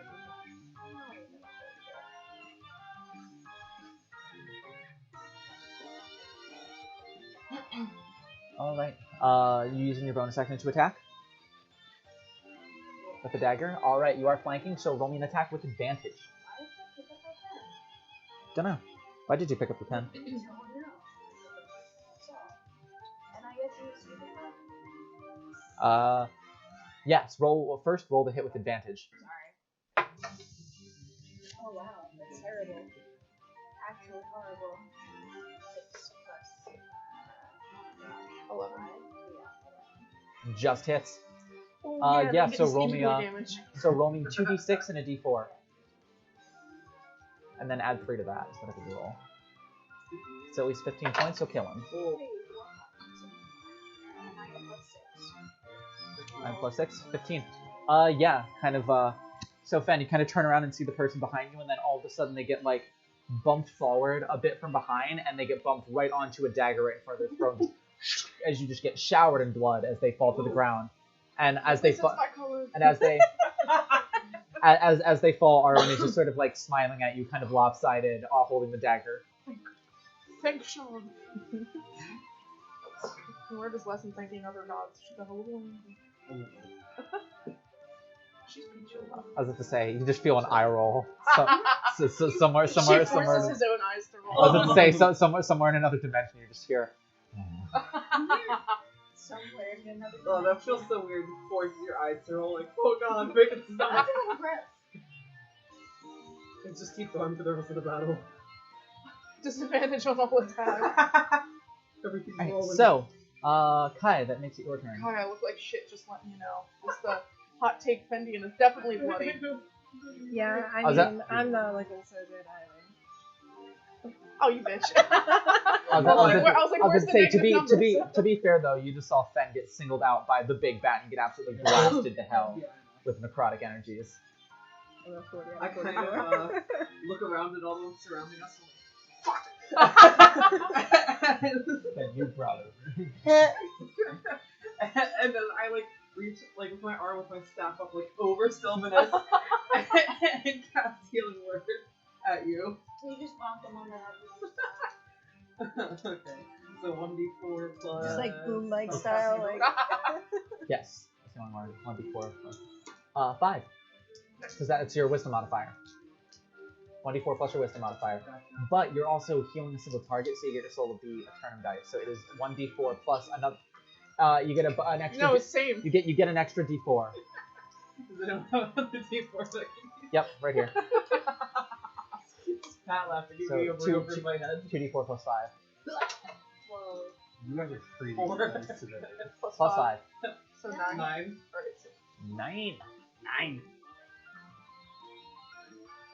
Alright, Yeah, Benny's that's- looking a little I less was- bad. I was about to say, it was reminiscent of like playing like Final Fantasy Tactics. You just have your healer surrounded on the back of the line, and they're just like, with my last action, I'm gonna use Kiraga on the tanks. When you're out of Just you're shield out of- everybody else in your team, and they're just like, bye now. when you're out of mana and you accidentally hit them with the cure staff, you just heal them. What? No. You have to take the in order to attack with an offhanded weapon. As a bonus action, you need to take your action to use the attack action. One more second. In order to use a bonus attack to attack, in order to use your bonus action to attack, you have to use your action to take the attack action. That is like the stipulation. Oh, so because I used to heal. Yeah. Yes, Okay. that used your action. That's stupid. It is what it is, yeah. Because I mean, you have to keep in mind this takes place over the span of 6 seconds. So the fact that you can say a word, channel the energies, and release, and then still have time to be like, dismiss energies, unsheath dagger, stab Yeah. somebody all in 6 seconds is What's to say? asking a lot. Yuri Gygax. I was gonna say, yeah. Yeah. I heard a laugh somewhere. Oh. All right, ending your turn. Sil, it is now your turn. Yes, thank you. I will say, as your turn is coming to fruition, you kind of see a small shimmer of red energy directly behind the enemy who is in front of you. Like, maybe 8 feet away from you. Nope. It's the weird motion of weird things. Nope. You're looking the other way. Sorry, like, You just fucking decapitated somebody. You guys are the goblins. Kai sees it. see what? See the little bit of red energy that is appearing right here. Still, what you doing? I'm gonna drop a shatter in the same spot. Same spot as before, hitting everybody but. Alright, roll damage. Ooh, nice. 2 fails. 4 fails. 18. 19. Oh, 19. Oh, fuck. Dead, yeah. dead, dead. Still just kind of shatters them all. Still just thinking about all the second level spell slots that he does not have left. 1. Still, please nobody need healing. So it's 8 that you've killed around me Yeah. now? Right, so 8 gold. Shatter's Wow, a great spot. I was gonna say you're getting 8 gold. You said it. Bonus action. Yeah, laugh. I'm gonna give myself, Arwen, Fen, and T 5 temporary hit points, and Thank you you. guys can use your reaction to move. Since they're temporary hit points, I can go over full, right? Move me over there. So, a little, like, one space forward. One more space forward. Are there any... Is there anyone else that looks like they're ranged here? Besides, like, Turnabout? All of them have heavy crossbows out that are surrounding him. They're his I heavy don't crossbow know. Well, I battalion. can cast Shatter on him. Stay there. I'm gonna move on. If you would like to move at all, you can. Rainbow sunshine. Yeah. Heavenly screech. What you doing? What you doing, kid? If I move anywhere around here, they can get me. No, they can't get an opportunity attack on you for this. No, just in general, they're gonna come up behind me. Also, keep in I'm gonna be mind the that one who's they're bitch. surrounded by 3. If you went up behind any of them, you would get advantage your next turn. Thank you. I got the idea that I couldn't know what you're saying, so. You can flank You any would of be those 3. flanking any of those 3. Yeah, as if you move right there, you are moving directly into red shimmering light that is starting to grow stronger. So me? That one. Okay, kill him, then I get HP Am back. I still in range of that red sugar? Like, I get HP when he dies No. because I hex blades first. Wait, what? When Can I see it? when I die, Yes, I get you it see like because I hex blades An first. ominous red light. Yes! I'm gonna get Perfect! it. Yes! I Yes! really want to just get into the light. You can sneak attack him too! All right, still, does that end your turn? I knew. Not my place to move, so yeah, attack. All right, and so who got the 5 temporary hit points? Everybody but you again? Yes. Oh, just those 2. No, us 4. Oh, got you. Everybody but Because Kai. someone's hiding behind me. Fair enough. Who's that? It's an extra shield of faith. I'm just like, I'm healing from back here. What? Oh, don't you get that fancy shield because you healed me? You're the real one. So, I just remembered it because it's a cool It is thing. the Wormling's turn. So Wormling's going to, do a little run over here Good. Okay, to do a little claw. go for it.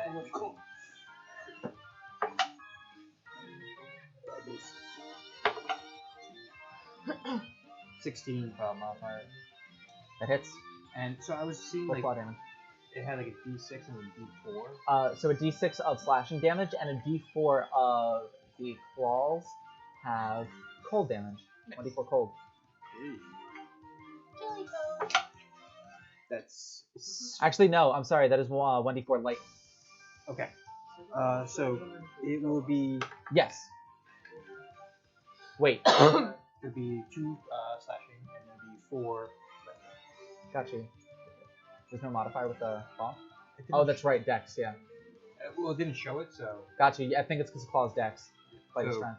yeah, so it'll be plus 2. So 10. So 10 total. Looking pretty rough, but still standing. Yes, your Shield of Glimmering Faith is equal to...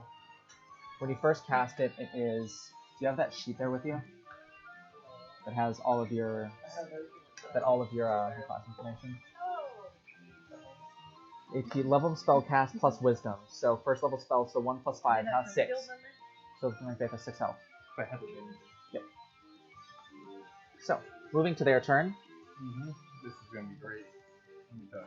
Starting to advance in from the sides. More bankers.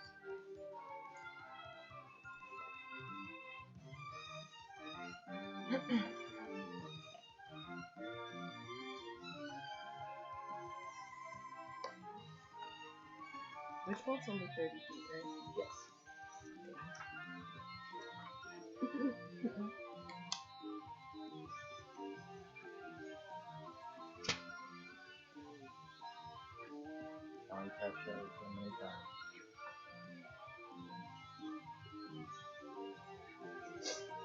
It's fine, she hasn't seen it yet.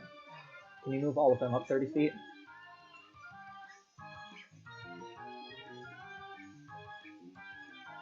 Just hear from the back of the battlefield. Oh, come on! I guess, I mean, they're all gonna match him at least. You're not getting hit by any of this.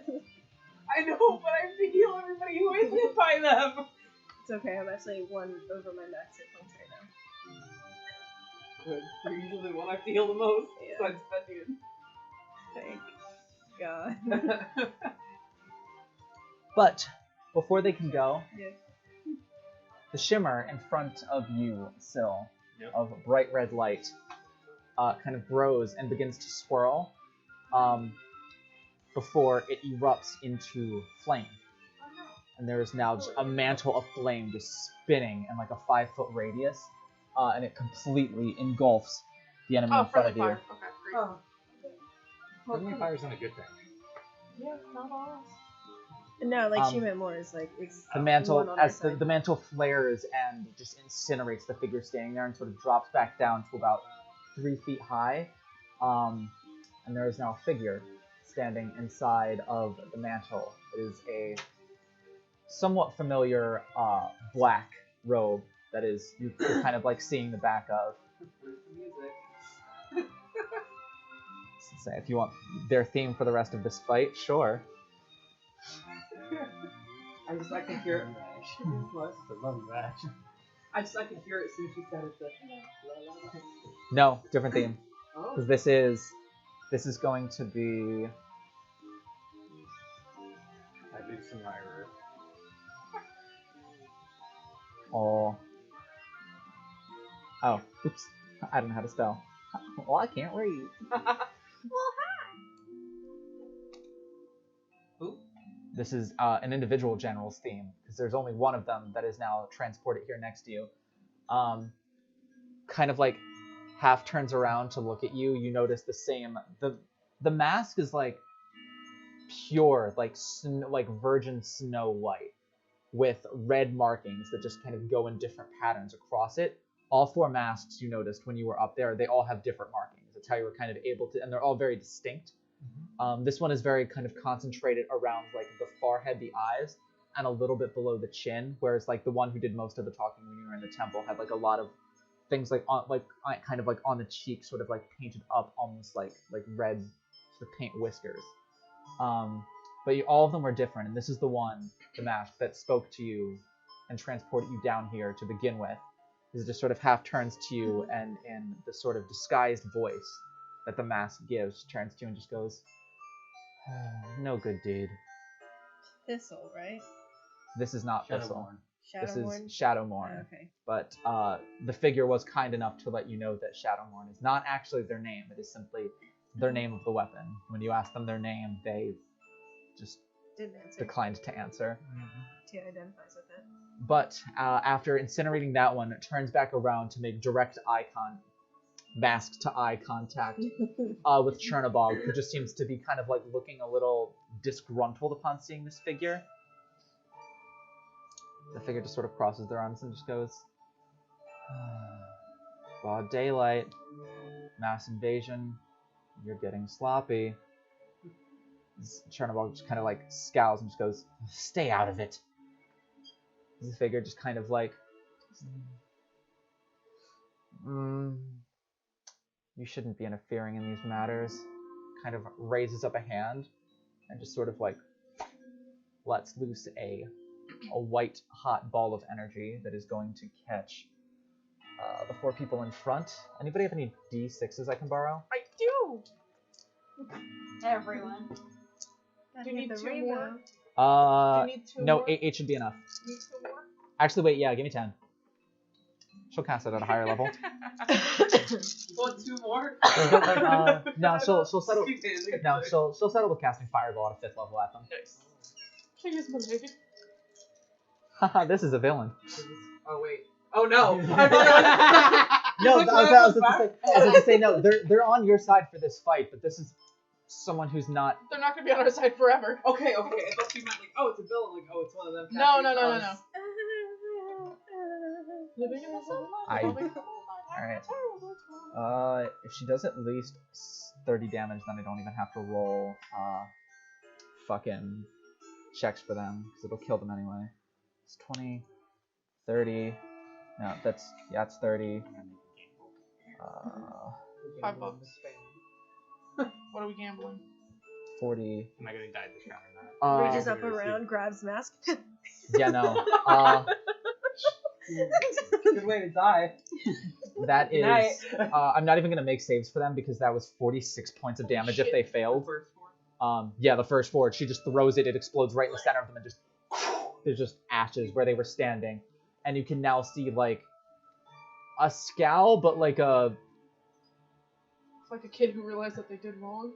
like kind of like a scowl and a grimace at the same time, like kind of like he was looking at you and scowling as like inferiors, but now he's looking at her and scowling like you're fucking up my plans. And she got Chernobyl.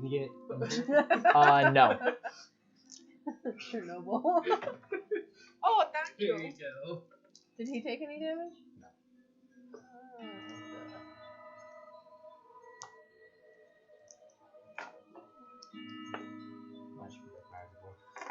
in danger. There. Chuckles. But yeah.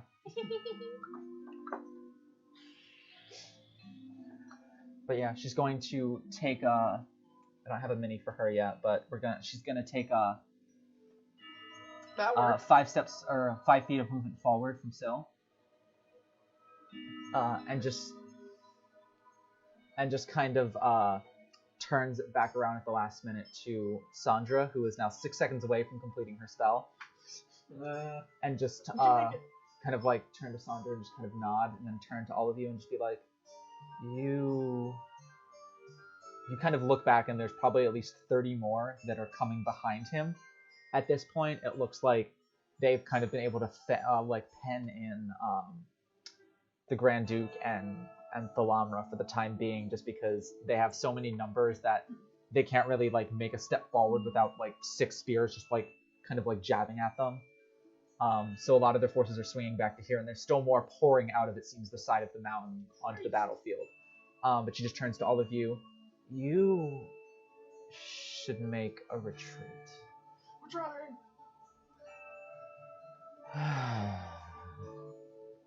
This was not a good decision. She just kind of like readies herself for like another spell possibly towards Chernobog, who at this point is just kind of like, why now? So with that, it is going to be their turn. Now that we've had her entrance, we can go back to Super Happy Fun Times. T, you're getting 5 melee strikes against you. That is a 19 to hit. Yep. Alright, cool. That is a 6 to hit. Nope. That is an unnatural 20 to hit. Yep. That is a 9 to hit. Nope. That is a 17 to hit. Nope. Alright, cool. So you only take 2 attacks. That is going to be... That's not the right dice. That's a d4. What am I doing? No, that's okay. Oh, I'm sure it is. You take 11 points of slashing damage. So you take your 5 temporary hit points and then 6 of the rest. 5 temporary hit points, then you take 6 more.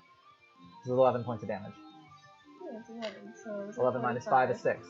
It's a 45, so it's 74, right? Yeah. Yeah. Alright, Sorry, Syl, we are didn't you put that number. still surrounded? Yeah. Cool. Not in the front, it's just the sides. That is going to be an 18 to hit That's it. and an unnatural 20 to hit. Oh, that's a hit too. That is going to be 12 points of slashing damage. Turtle? Yep. Okay. So your 5 temporary hit points and then 7 more damage. Alright, Ben, you're taking 2 hits. That is going to be a natural 20. And a second natural 20. Well, wouldn't you know?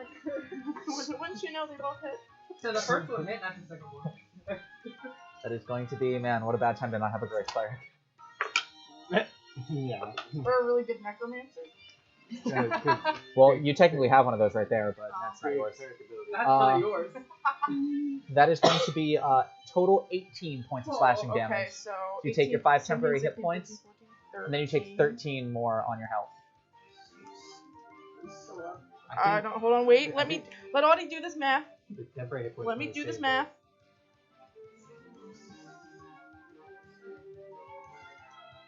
Yes, I'm sorry. I'm do this back. Whatever 32 minus 26 is how much HP I have left. 9, 30, 31, 6 HP.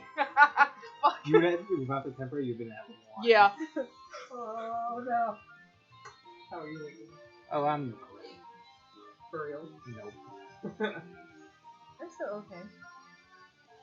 Or any borders? I'm 10 from full. You what? I'm 10 from full. You would have been like a half of the temporary. It's a good ability. But I just saw a big scary bitch cast a big scary fireball, and she told me to run away. So guess what I'm gonna do?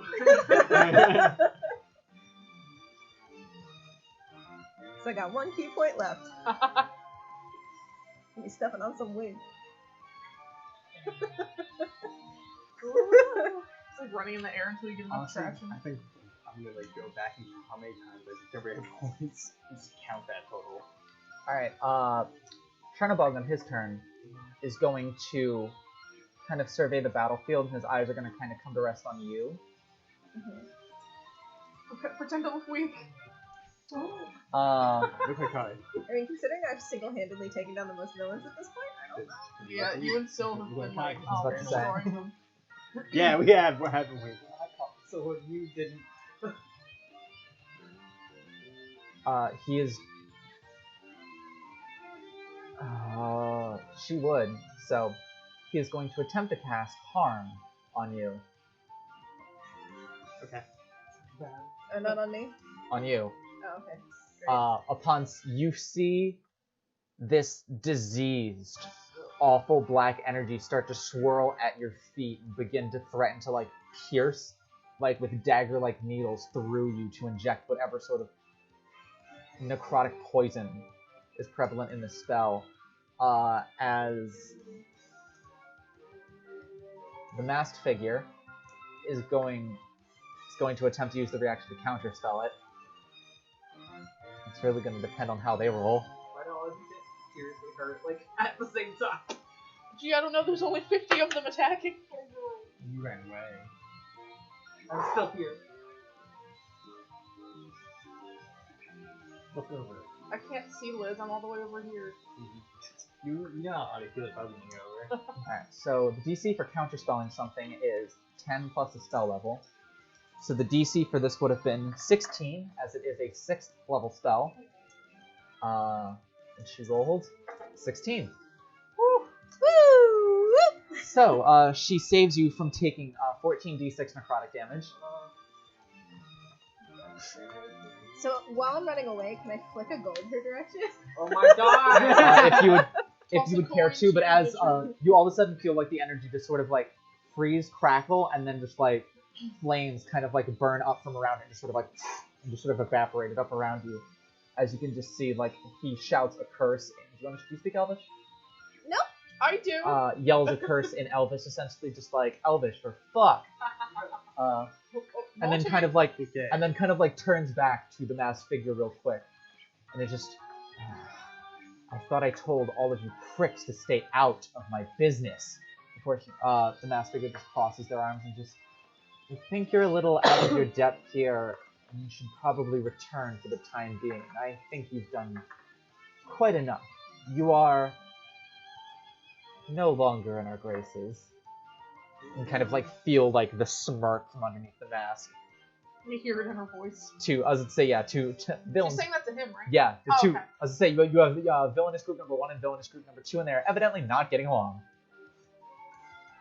Hate to see it. They should have signed a villainous prenup.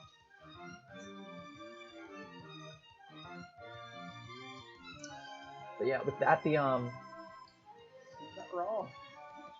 uh, Oh, I wrote for my notes where Shadowhorn basically fires Chernobog. I think it's the first. alright, that is going to end their turn. With that, Yeah, although I'm like very looking close. to you is Sandra, who just goes, it's done. We have to go. Not to be a dick, but she draws the final line. The portal opens up.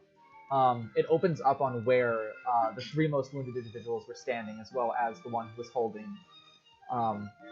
At this point, Anna and Sol are holding the Cloud Peak Monk. They immediately vanish through as the portal opens up. Colette through, Finn through, Nox through, Twy through, Amaranthine through, and Lucian and Lumina through immediately. The only one really left there is Sandra, who kind of is turning to all of you now and just goes, this stays open for 6 seconds, so, yeah, you got 6 seconds to get here, and then she's gone. And with that, Off screen. it is about 10 feet behind you. Okay. Uh-oh. And with that, T, it's your turn. Well, Oh, okay. I think I do have enough. if anything, if she's gonna make her ability. I just need to double check the wording on this. I would recommend using your action for something very specific. Disengaging. Okay. Would jumping be part of my movement? Yes. Alright, well, either way, I'm gonna do Step of the Wind, spend my last key point, disengage. Alright, so you can disengage as a bonus action with that. Yep. Alright, so you get how much? Oh, 20 right, feet? so then I can just dash. Yeah, you can use your action to dash. So I'm gone. I moved 90 Wow. feet. T rushes by all of you. You kind of see like a blur of purple fly by both of your right sides as T just like kind of like slides into the do you toss a gold towards Yeah, I want to masked try and figure? toss a gold to her. yeah. Just Shit, kind of gold like flies at once. standing there. The figure doesn't even move. It just still. You just kind of watch it hit the side of the post and drop to the ground. The figure just turns, looks down, kind of like turns back to look at the two of you and just goes like, head cock. It's her thing. What a peculiar figure. Oh, I didn't get to ask her if she saw this man again. Oh my god. Since Turn of 5 all, minutes have you ago. seen this man? I didn't ask her before, I don't think. Oh, I All thought right, you asked her Arwen, about it's your turn. Oh no. So let's get out of Yes. Alright. Are you using your action or bonus action to do anything, or are you going to take the opportunity attacks? You can disengage. I believe you can disengage as a bonus action. Yeah, it's like you're. Or It's like, cunning action, yeah. Yes. Basically, just disengage means, essentially like, makes it so no one gets any opportunity attacks on you. Okay, All right, and then you move into the portal. Arwen 2 flies by your left side this time and is also gone. Is that Kai's turn? Oh no. be You guys are careful playing with a throwing them. dangerous game. Thankfully, did not break. Don't throw Kai, them. your turn. Well, it's 10 feet behind you, so I think you're fine. Are you also disengaging? Yeah. All right, cool. Next up is Syl. I'm just gonna use my bonus action just to use the thing, just so we can move our movement without provoke opportunity attacks. We don't have to wait our turn. They can. Got you. Yep. All right, so are you Am I also targeting casting it the on the wormling? Yes. All right, so you both get out. But Syl, you are the last one coming out. You see the masked figure now, the only one standing on the battlefield there.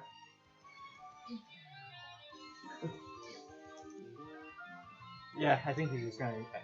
You As shatter you- one more time. As you kind of like hesitate, the masked figure just turns to you and just goes, "Run. I will, I imagine, see you again at some point." Yes, and thank you. I would wait on the thanks. Sorry.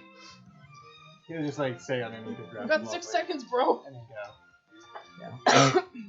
I was tempted to just cast Shatter one last time, just to spite old enemies. Same, I was gonna use my last spell slot. I was about to say, as right as you disappear through the portal, you just kind of see like a jaunty, carefree sort of wave from the figure, as in the same kind of sheath of flames, they just and are gone right as you get through the portal. So there's no one left on there except for the enemies. As now, you all find yourself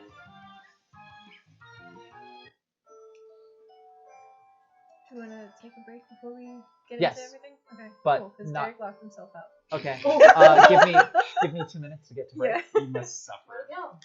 He went out the front door to take a phone call and has been there for 10 minutes. Oh my good. god. So, all of you kind of feel like a lurching in your stomach as you were teleported. Where you come to is, you look around, and you are at a teleportation circle that is located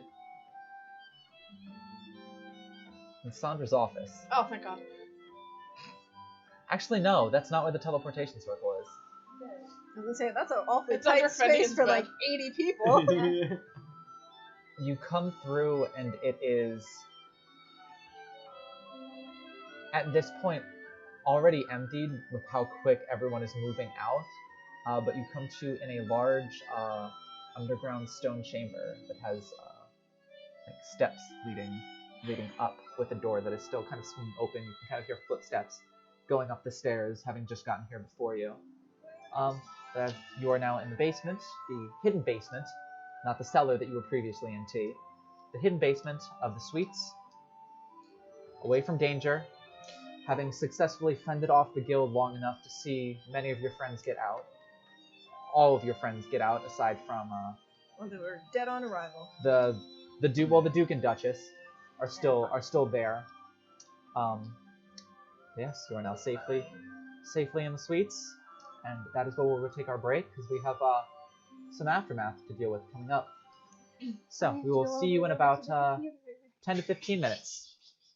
Careful, Maddie. All right, stick around. We'll see you in a little bit. Bye. Bye. Hello, and we're back. Thank you so much for sticking with us through that. We are ready to get back to it now that the fight is over and get into everybody's favorite part of Dungeons and Dragons, the consequences of our actions. We burned down a tavern. That was one time. One time. So you said we're alone in the basement? What? Yes, you are. Alright. I think I just destroyed our tech guy. Blew him up. This is So... the music. What? Oh, is it music? I thought it sounded like a Windows machine they activated. Just constantly. Are we in the basement of the tavern? Wait. So I reach into my bag, rumble around for like a couple seconds, toss 8 gold at Syl, and then bolt up the stairs looking for Lumina.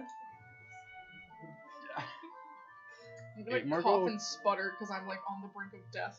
Like, look at the. Yeah. Yeah, Is that the potion of helpfulness? it is. So I whip it out. Alright, so it heals 2d4 Wait, plus hold 2. on, I want to fake chug it. If there's dice in it, then I know. roll when you don't. Oh, in your mouth. Oh, good. It's Kai, so Five. sudden. straight. I don't know what the number 5 is, plus but 2. it's 7. 7 points of healing you get How back. does this work? Fen, Yes. roll me I do 100. a d100. Hey. Okay, so I'm just gonna roll. I'm just gonna Use. just one or like 2, so it's like exact So percent. you roll... Exact percentage. Yeah. Okay, I'm just gonna roll this twice. Do you not have a... percentage? I just like I was too. They confused me. The one that has like the zeros on the end of it is the first number. The one that's just a single number is the second I number. know, but then I still get my brain confused. So this is a 72. 72. Yeah, So I got 7 points of HP back, right? and 72 points of goof damage. Oh, thank you, That's Kai. fireball himself. I say, what's in this? It tastes a bit gamey. You kind of like, you chug it and like, as you kind of like, it's peculiar, because Scrape it's like, off my teeth. health potions, they're not tasty.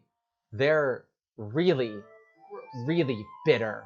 Like, incredibly, It is like, medicine. herbal medicinal, just, no, like, pucker your face bitter.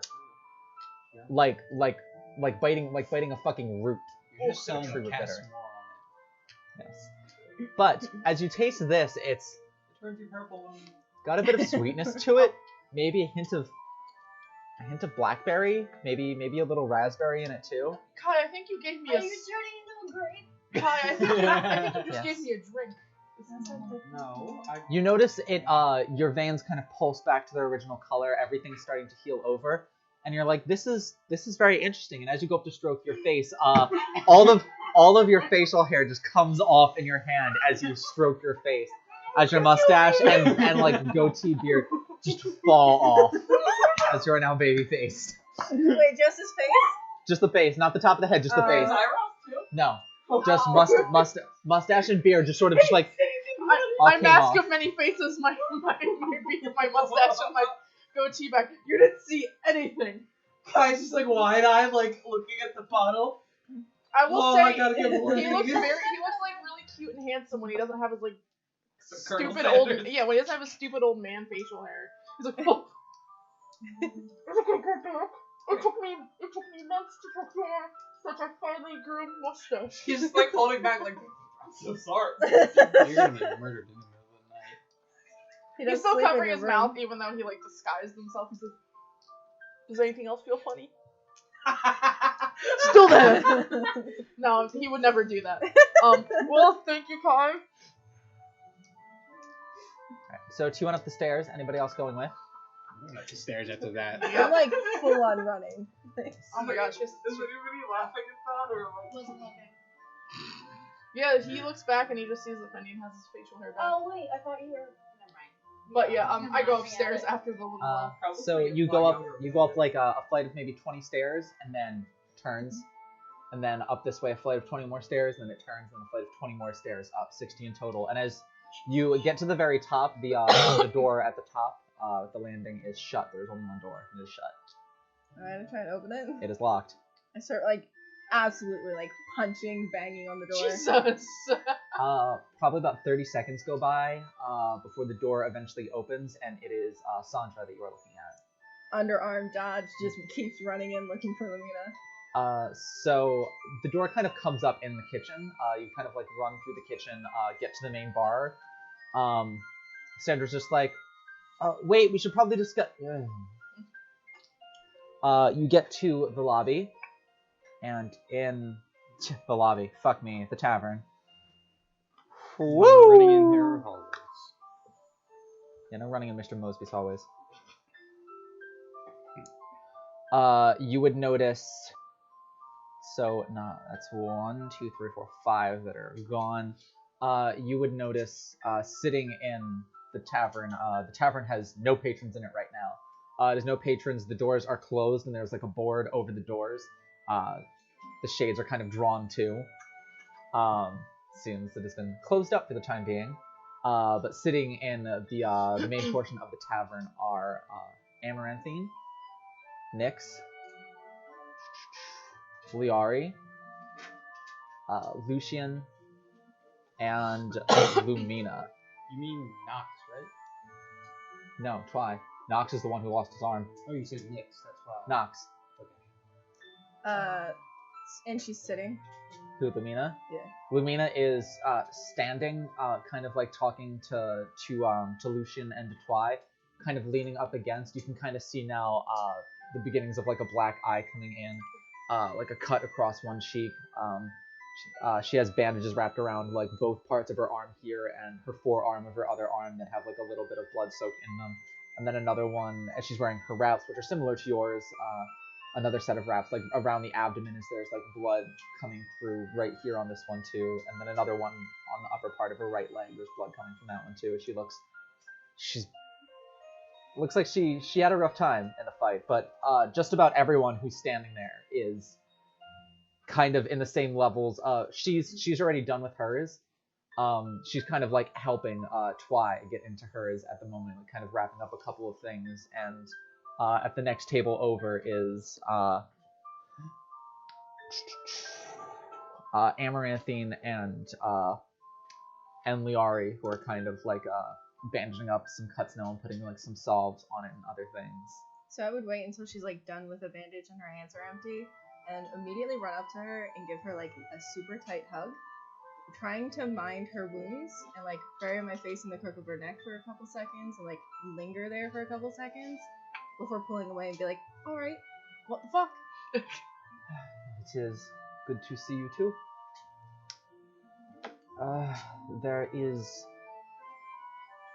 much that has transpired since last you wrote me, and I thought it best for me to come here, as things have transpired that would not do over letter.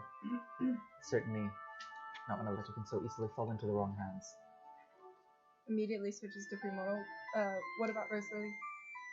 Currently fine, also in primordial. She is with Eileen at the temple,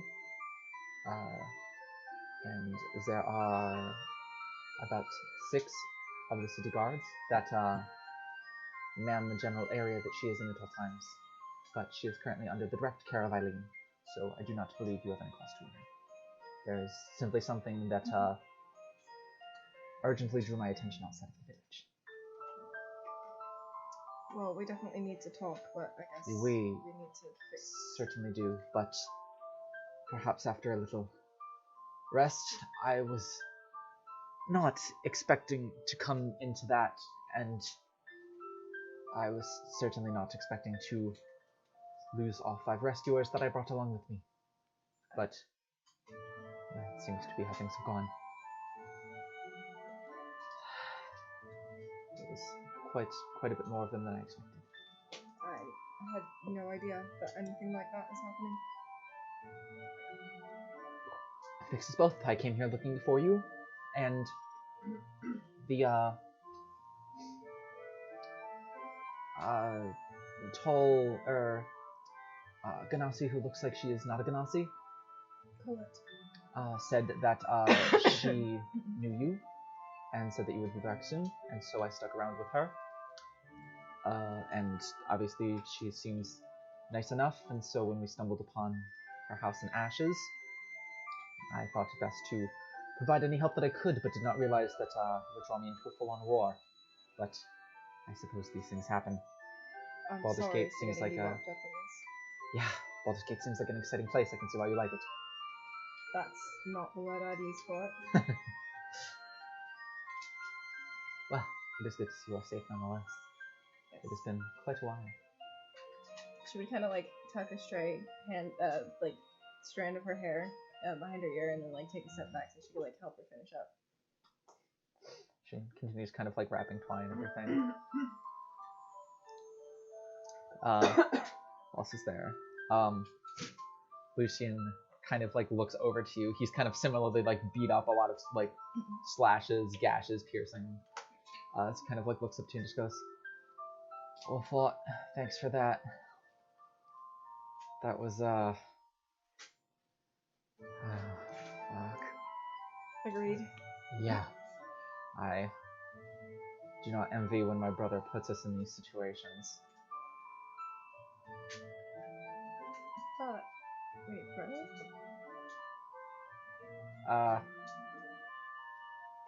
Forget I said that.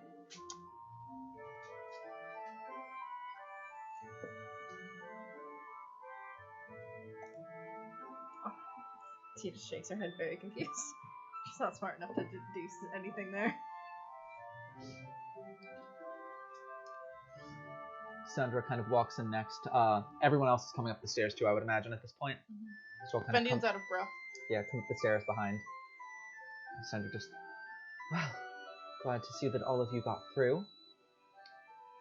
Oh dear. What a mess.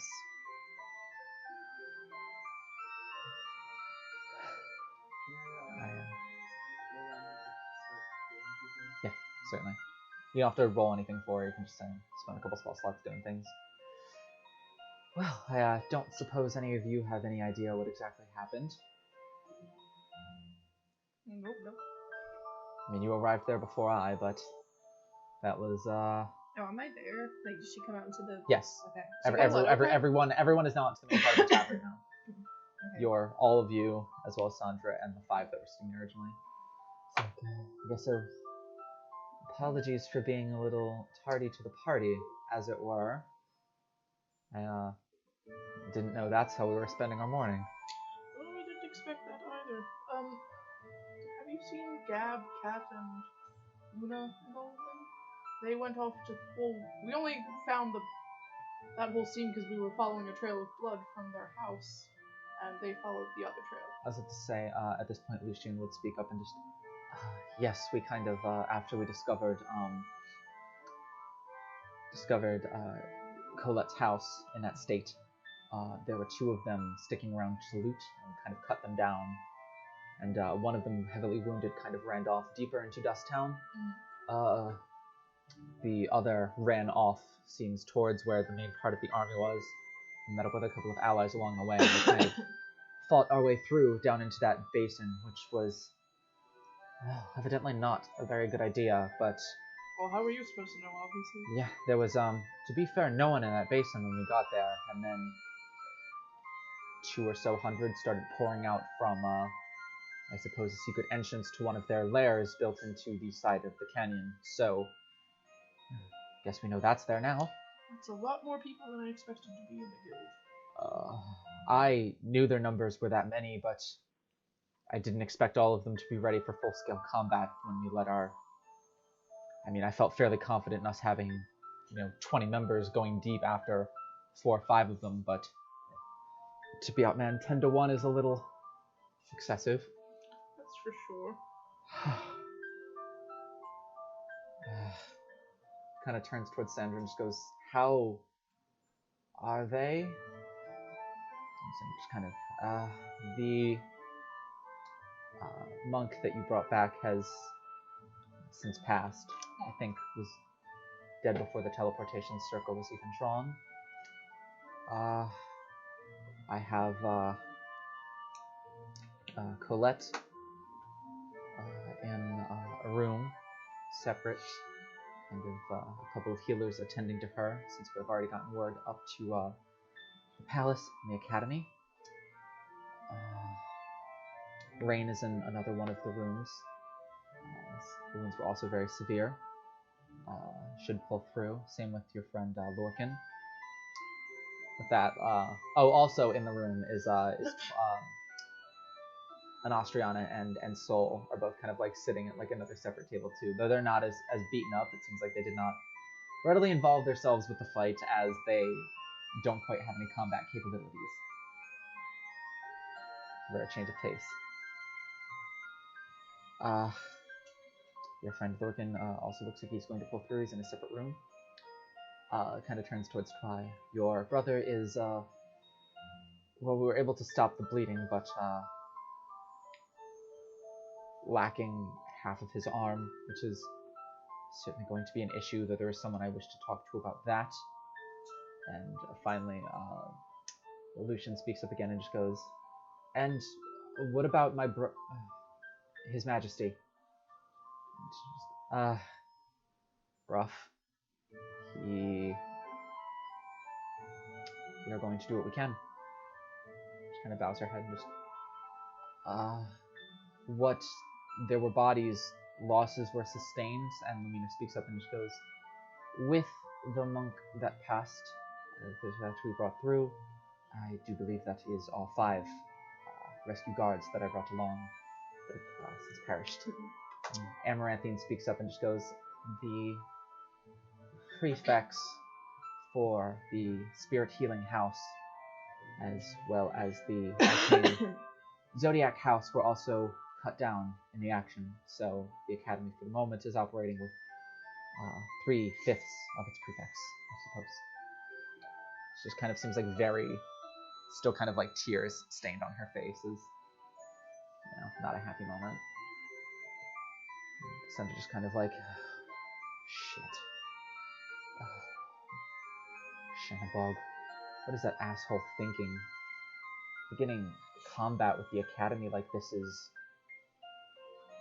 verging on all-out warfare. This is not typical of guild behavior, but dangerous nonetheless. Perhaps more he has unpredictable.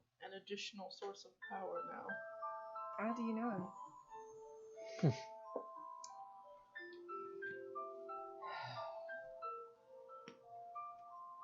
I believe we spoke before on a group of adventurers I knew called the Rose's Thorn that hunted the original cult, the Black Rose.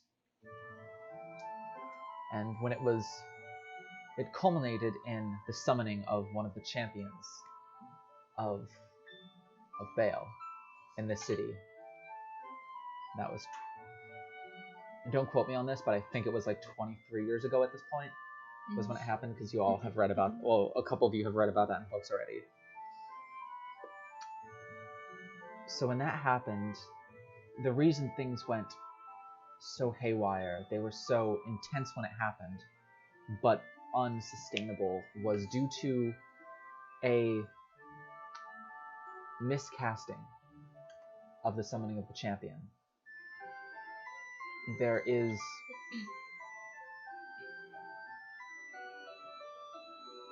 when the war happened between the forces of humanity and the forces of hell, the gods were already in place, and each god deigned 3 champions to serve them. And as these champions died, there was no one that ever replaced them. And so the champions eventually dwindled and dwindled down until there was nothing. And with there being nothing, and with magic fading the way it has, it became unknown whether or not it was possible to resummon these champions. But this group, the original Black Rose, attempted to, and failed in a way. Something was miscalculated. The orders that Baal, who at the time was a god, had given malfunctioned, and rather than summoning an avatar being his champion, he bound himself in the avatar.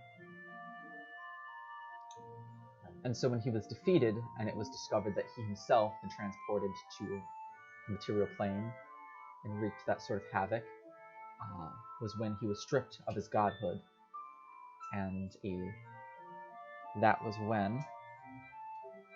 Ooh, I love when my sheets are right here ready for me to use. That was when...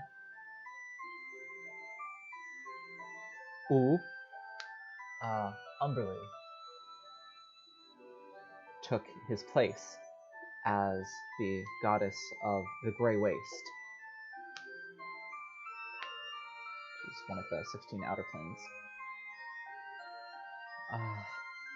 Now you know the Black Rose quickly fell apart after that. Many members were cut down, or those who were among the nobility and supported this, ostracized and or executed. But there were 3 members of this that remained. One of whom is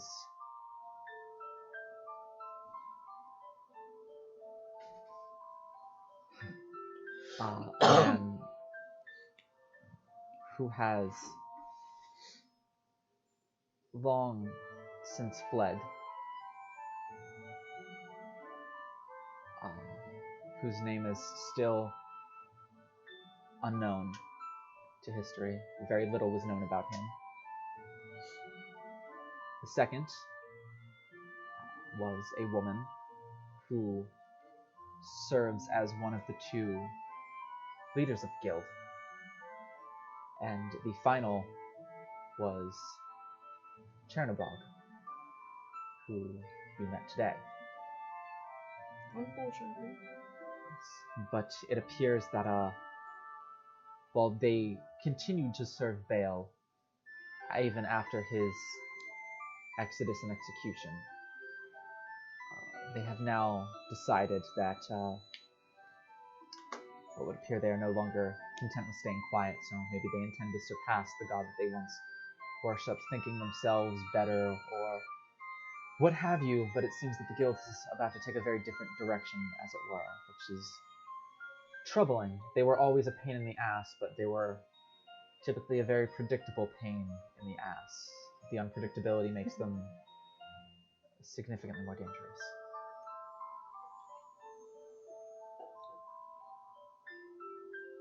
Any of you have any further questions?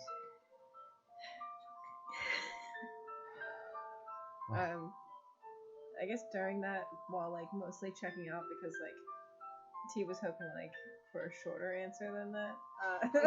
Oh my god. She's just gonna lean into Lumina and whisper and just whisper, who was the ones that come? She names, she says, 2 of them were newer recruits, ones that had joined after you had left, so I do not imagine you would know them. The other 3 were no one I believe you were ever really close to or served with. So, no one personal to you, though losses nonetheless that I'm sure that you'll feel. Of course. Yeah. You didn't recognize any of the faces as you were running. You just kind of knew the clothing. You just kind of like felt the pang of like the green uniforms. And just seeing like the thing that you used to like wear and like pride yourself on, just laying torn on the ground is kind of like an ordeal. A real punch to the gut. Great. Anything else from anybody? I don't think so for me. Well, I am going to continue checking on those who are severely wounded.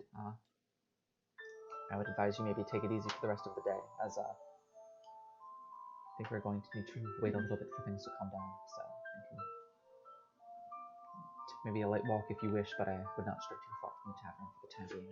We have many people that are still out there, possibly in battle. Hopefully they do not stumble upon the basin then. But I think going back there at this time would be akin to suicide. As How do we know they're not going to come here? What's stopping them? to march through Dusttown would be openly nothing short of an act of war.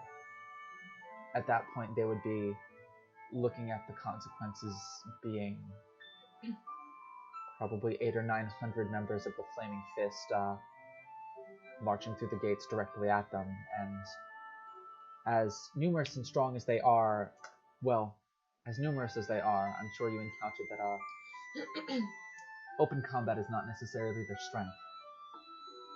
And so if you were to gather all of them out in the open, out of their shadows, and pit them against the standing army of Baldur's Gate, they would be crushed handily. The reason they're not crushed is because they hide and wait for the opportune moment to strike. And they have connections. But this was the first time that they used this open kind of warfare. I would think, especially being dealt the kind of blow, losing as many people as he did, I do not think Chernobog would try such a mundane tactic. Certainly not against me. As he and I have a bit of history. Understood.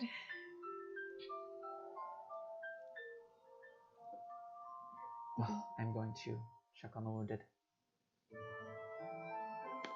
She heads up the stairs. So, what are you all doing? We're gonna go to sleep. You're not gonna check on your friends? Who? Why not? I mean, I guess they're friends loosely, because I know them that well. She would have asked you not to come upstairs quite yet, just because the people upstairs are in no shape for taking visitors at the moment. One of them's downstairs. Who? Twi? Twi is. Yeah. But I mean, the 5 who are upstairs. Oops. There is a kidder underneath my chair. I mean, I guess I would say sorry about your brother to Twi, and be like, sorry that you tried to escape the whole thing going on down under, and it basically just followed you up here. She just kind of shrugs and just... It appears no matter where you go in the world, there's a lot of assholes. Yep. That's also correct, Darwin. But that is a fact that exists. yeah, just same shit, different faces. And unfortunately, some faces will come back that happen to be familiar. Well, I mean, didn't she she was there for when we read the note about Nendrith. Yeah, but she doesn't know that you mentioned all of like the backstory stuff surrounding it. So she wouldn't know how that's that familiar to you. Oh. Never mind then. In character. Yeah. He has to catch up Kai and Arwen at some point. I was about to say, Twi just kind of like looks at you and just goes, familiar how? Let's just say it's in the word.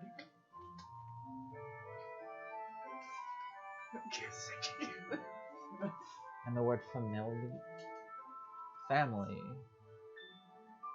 I was like, what? Who in your family? Just an older relative. Super evil. Tried to hide that for a while, but I feel like I can't really hide it that much longer. Considering it's all... Is it someone in... You said you were from Menzo Bronzen, correct? Yes. Like my brother and I were... I feel like that's pretty obvious at this point. Yes, and who is your evil older relative? I'm just gonna say like oh, I was gonna say her name in Undercommon, but that's just her name. Rhymes with Schmendrin. No, I'm gonna be like, oh well, the reason I was so perturbed to see Nendra's name is because she is my grandmother. She raised me for quite some time, and she's a terrible, horrible evil woman. And she's not dead like I thought she was. He just saying this in the bar. He's just saying it to her, and Oh, he's saying okay. it in Undercommon, but like they're gonna Oh, anybody was gonna hear the name Nendra. Nendrith. Yeah, like, and that's why I'm particularly interested in getting the skill thing taken care of, so I can get to her and cut her head off for real this time. Apparently the first Same. time I didn't do it right. Same. Give me 1 second to look something up. That's why I cast Double Agent and kills me. I'll be able to go home if I come back with your head. A stealth.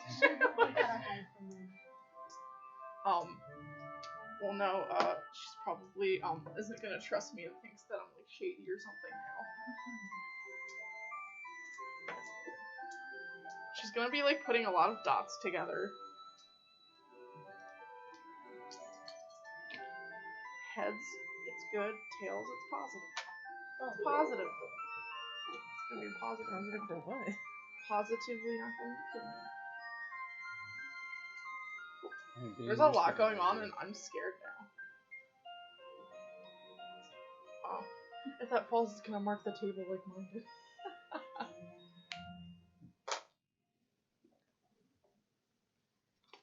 At least it would match. It was supposed to be like a little suit of like leather and padded armor, but I ran out of space. And it's also hard to draw with a thick tip gel pen. When I get bored, I just draw the symbols that are on my mug. Oh. I drew a hamburger on my whiteboard. I tried to I draw saw a it D20, earlier. but perspective is hard. You know, I don't D20 like geometric shapes. Sorry, are not very good. there's something that I need to look up because I can, for whatever reason, not think of I the drew a word for creepy something face at the out of the moment. symbol last time. I started with the symbol, and then I made it a face. Ah, I see. No, Yeah. I like clear Oh. dice. Clear one. I mean, Ash, I think you forget Clear one. that I have an addiction. My strange addiction. Is it here? These are just the prettiest ones. I have multiple boxes. The shiniest I one. guess guys in the dice box. Because Yep. usually I keep all of the minis in the dice box. Okay, Uh-oh. so Is she gonna kill me? no, Yeah. so all right, we're getting into a little bit of 1v1 now. Oh, I'm so. sorry. I wasn't trying to be like. Nope, but I wasn't expecting this to take this. So I'm Starting to draw my mug now. Draw the dragon. No, I'll draw your what scale. I'm too scared What? to draw the dragon. I know it's It's not just gonna like a look dog good. with horns. He's got like some fierce eyebrow. Yeah. Pick up the Jeffree Star tutorials and just like go with those eyebrows. A lot of hair. There's a lot of hair. On my That might be dragon. Finsto's missing his mustache and beard. Yeah, but he Yo, they gonna grow back your real hair color. he's just gonna bleach it Okay. every step of the way. Okay, so going into this now. No, Now that I found music. they said that I think Lorcan lost all of his hair, but it grew back within 5 hours. That's okay. Well, okay. So going back into this now. She just kind of like stares at you opened mouth for 5, 10, 15, 20, 25, 30 seconds before just stepping towards you. Another step towards you, Uh-oh. like literally like a foot away from you. Uh-oh. No, not making any move for weapons, just still like shock on face. and just looks over to the corner of the bar where no one is, and literally just grabs you by the arm and pulls you over there so that you are out of earshot. And after that, just looks at you and just... Your grandmother. Yep. I did a lot of work to make sure I didn't quite look like the family. Quaverin, right? Yep. Quavaryn. Aurelius? Ugh. Haven't heard that name in a while. Yep. That's me. It's been about 60 years. In Undercommon. Yeah. Oh, I figured this whole conversation is an undercommon. Yeah. It's kind of why I wanted you to stay away from me. Just getting wrapped up in my mess automatically means you're sort of her enemy, if you weren't already. I was already. So. It's kind of hard not to. She's insane. You have no idea. I have a few hundred years worth of an idea. You and me both. Were you one of our servants? Did you work at the Temple of Law? No. Oh.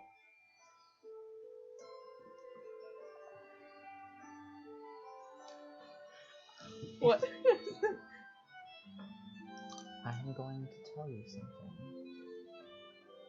And you are not... She's like being like really quiet now and speaking in a tone of voice that you have not ever heard from her before. Oh my god, I find a page. Okay. Oh boy. Tashiwa, I'm ready.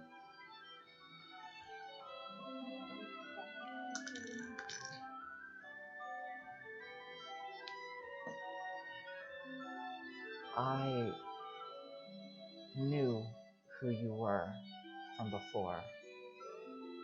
Well, that's not a surprise. Being the only child of one of the ruling families, it's kind of hard not to get someone to know you at least. I was also from one of the ruling families. Dad? In fact, you and I were engaged to be married. What? What? Oh, you're here to kill me. He cowers. No, but my real name is not. Marina? Yes. Oh, sorry. Ow. Sorry. Alright.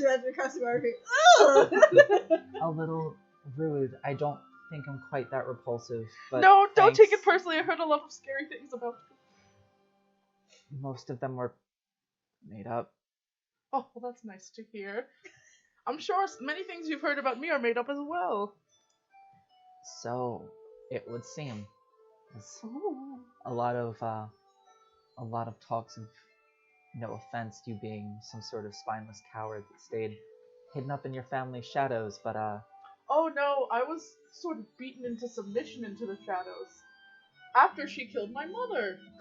And then, found out I was supposed to be married to you, and that was something, no offense, just not the marrying women type. It seems that she kind of gestures towards the upstairs and just goes, that would seem to be something that you and my older brother Vance share in common. That's... He was trying to kill... Do you know how many years I had to run from him? So, going into your backstory here, you were running from the dad, not from Vance. No, Vance Staff is, not the dad. Vance Staff is, I swear it was a different name. No, Vance is the one that's like a druid, and he was Stone Sorcerer. Oh, he's a Stone Sorcerer? Yeah. Oh. He's not a druid then, never mind. But yeah, he was running from Vance. So, we'll just switch it around. Either way, I'm terrified. Yeah. There was a reason. They all have V names. Yes, so. he was along with the hunting party, as it were, but there was a reason that you specifically weren't caught. The main reason he agreed to be on the hunting party was so that he could plot a good escape route for us to get out. Oh, brilliant! I was terrified and traumatized, but brilliant. Sorry about that, but neither of us had any desire to stick around there. I don't blame you. Yeah. God, it's awful down there. Agreed. And no offense meant, but I'm really glad that we didn't have to get like forcibly married down in the Underdark and spend the rest of our days doing whatever it is that people who get married in the Underdark do. I think you know what it is. I know, but I don't like it. Me neither! Just kind of like shivers and just. And curse the barren loins of my family. If mother would have just had another child who was a daughter, I wouldn't have been in such a predicament. Sorry, I was a curse the barren loins. But so, kind of like awkwardly sticks her hand out. Truce. Now that I know that you don't hate me, and neither you or your brother want to kill me, sure, no problem. Okay. And I don't have to worry about the Dats knocking at my door anymore. You still might have to worry about the rest of our family. Alright, never mind. We don't speak for them, as in this The Dats hate me. we speak for them like you speak for your grandmother. Understood. Well, this is sort of good. Now I know more that our interests perhaps align, and making sure she doesn't rule the Underdark anymore, and maybe letting the rest of our people not live in fear and tyranny. She is Which would be nice. Bless you. Bless bordering you insanity at this point. Your grandmother she was is. She was already quite close when I was a child, so it doesn't surprise me. We had been planning to leave for a while, but what finally put the nail in the coffin was we kind of uncovered the secret that in about 2 weeks after we left, I was to be executed. Apparently, Sounds like she thought that I wasn't good enough, and that's why you ran away. So I was getting punished for that. Oh, really? She didn't think that maybe I ran away because she killed my mother? Alright. Like Which she did for like 2 years. It was really terrible and traumatizing. I'm still not quite over that. But that's a story for another day. Like I said, bordering insanity. But things are going from bad to worse down there, so, Yes, what's the whole thing about not worshipping Lolth anymore? I'm sort of glad about that, but what is she? It's more just... The temples are just kind of like not... They're still functioning, but they seem to be... They've removed her name from a lot of the prayers, and they've removed a lot of her statues, and there's just... nothing, no other statues going up, but they almost seem to be praying to something differently entirely at this point, and she's kind of amassing as much power as she can. And there's also this hooded figure that's been visiting. Yes, I've still been trying to figure out who that is, but I don't think I'm going to really figure that out until I see them. I'm not sure what's happening with that, to be honest, but that's another reason that neither myself nor my brother want to stick around there, because we were about the only ones who wanted to maybe do something that wasn't that down there. I built a nice, quiet little carved years and years, a little niche for myself up here, and everything's fine. Then I had to repay my debt. Here I am. Everything's falling apart. Debt? Yes, I'm a warlock, pact, gotta, don't get powers for free. Far. Oh, that's... Not very good on terms with Lolth. She sort of told me to take my great-great-grandmother's sword and kill my grandmother with it, and then seize my freedom. Which I thought I did, but I only did the freedom seizing part, apparently. Yeah, that was...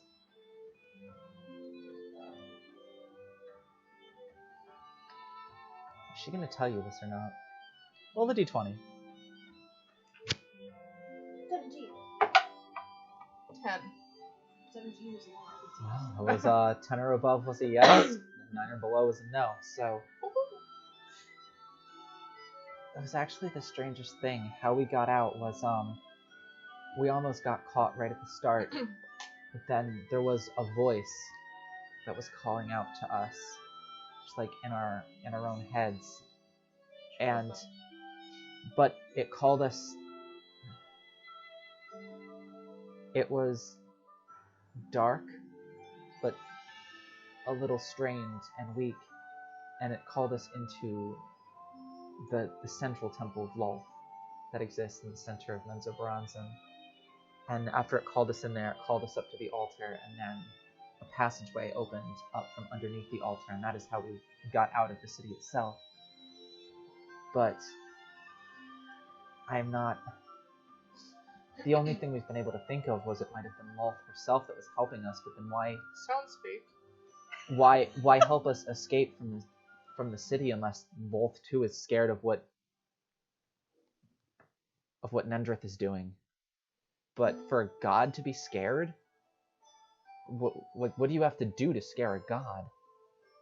Also doesn't make sense since she always was sacrificing people like every day to Lolth. I think Lolth would be grateful. That's weird. I don't like that. I don't like any of this. Unless your grandmother decided that, bigger ambitions. Like elder evils? Maybe she wants to take Lolth's place. Okay, crazy. I mean, he's look, not calling her crazy. yeah, He's calling his I grandma mean, crazy. Look what happened. Umberly was very ambitious, and when Bale got cast down, she got to step up and become a goddess in her own right. Don't you like this? Throughout the whole, if you look at any of the evil outer planes,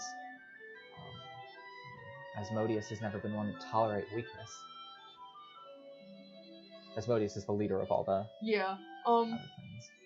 Alright, well, listen, I should have done something about 50 years sooner, I suppose.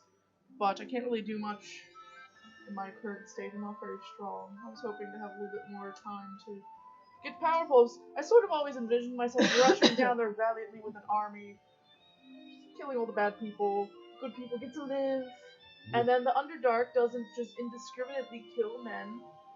And everybody's equal and we all have a good time. But so that's much harder. Easier said than done. But my words confused because I'm terrified. When you do make such a move, you can certainly count, as long as he's functioning by then, myself and my brother in. Well, first of all, that's good. I have a question. Yeah. Your little sister. I know it's quite a. Well, I had to study all of the ruling noble families. It got really boring learning about other people after a while. Does your youngest sister? She opened a lot of the trade with the outside world. Is she still doing that?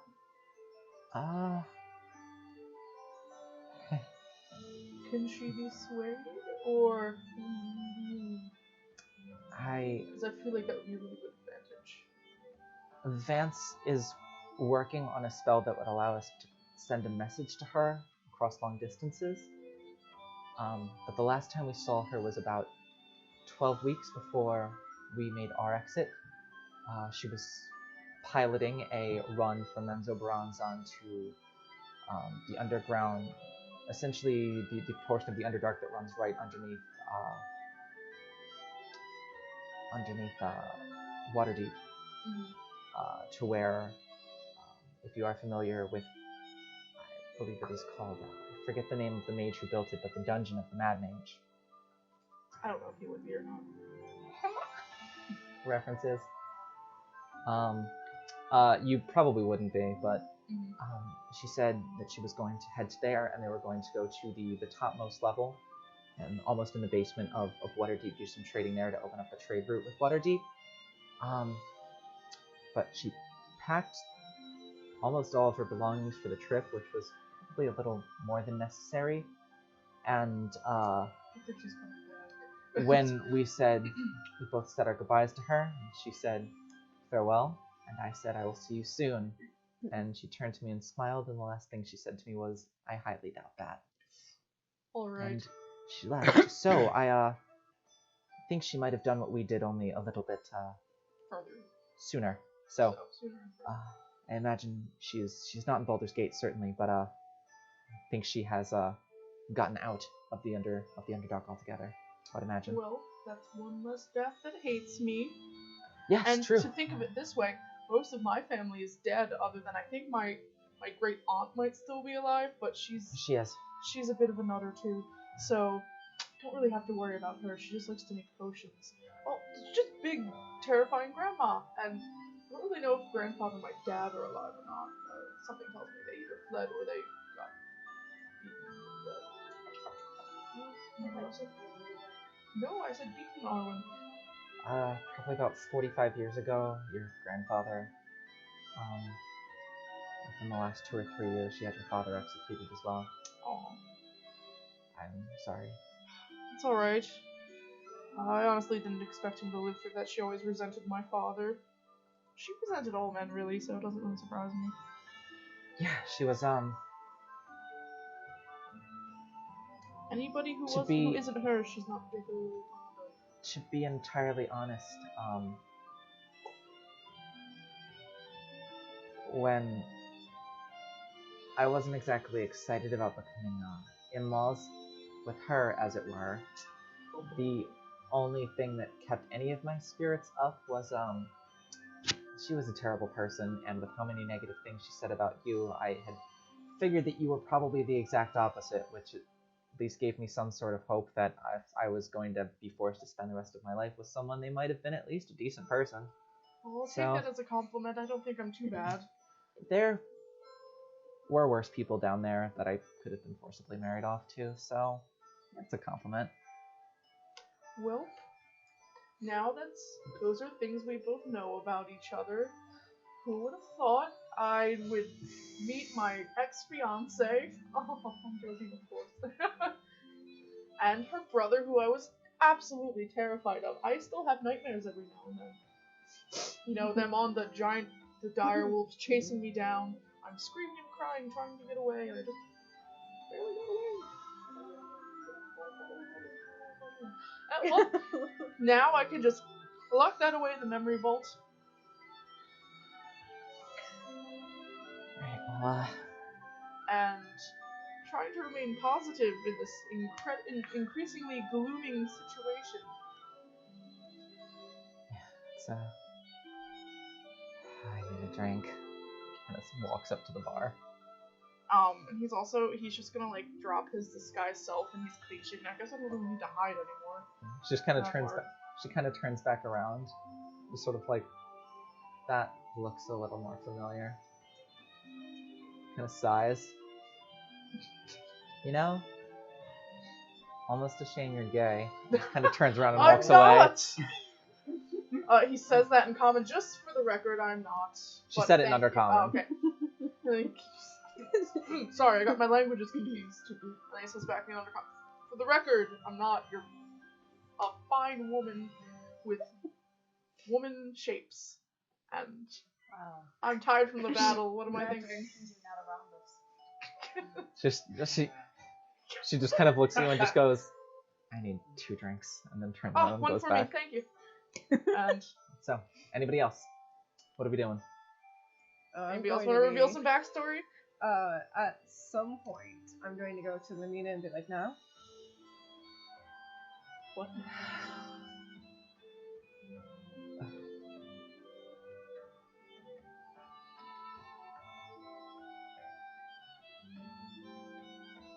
Do you think it can wait until tomorrow? We are going to have some bodies to bury today still. You sure Lily's alright?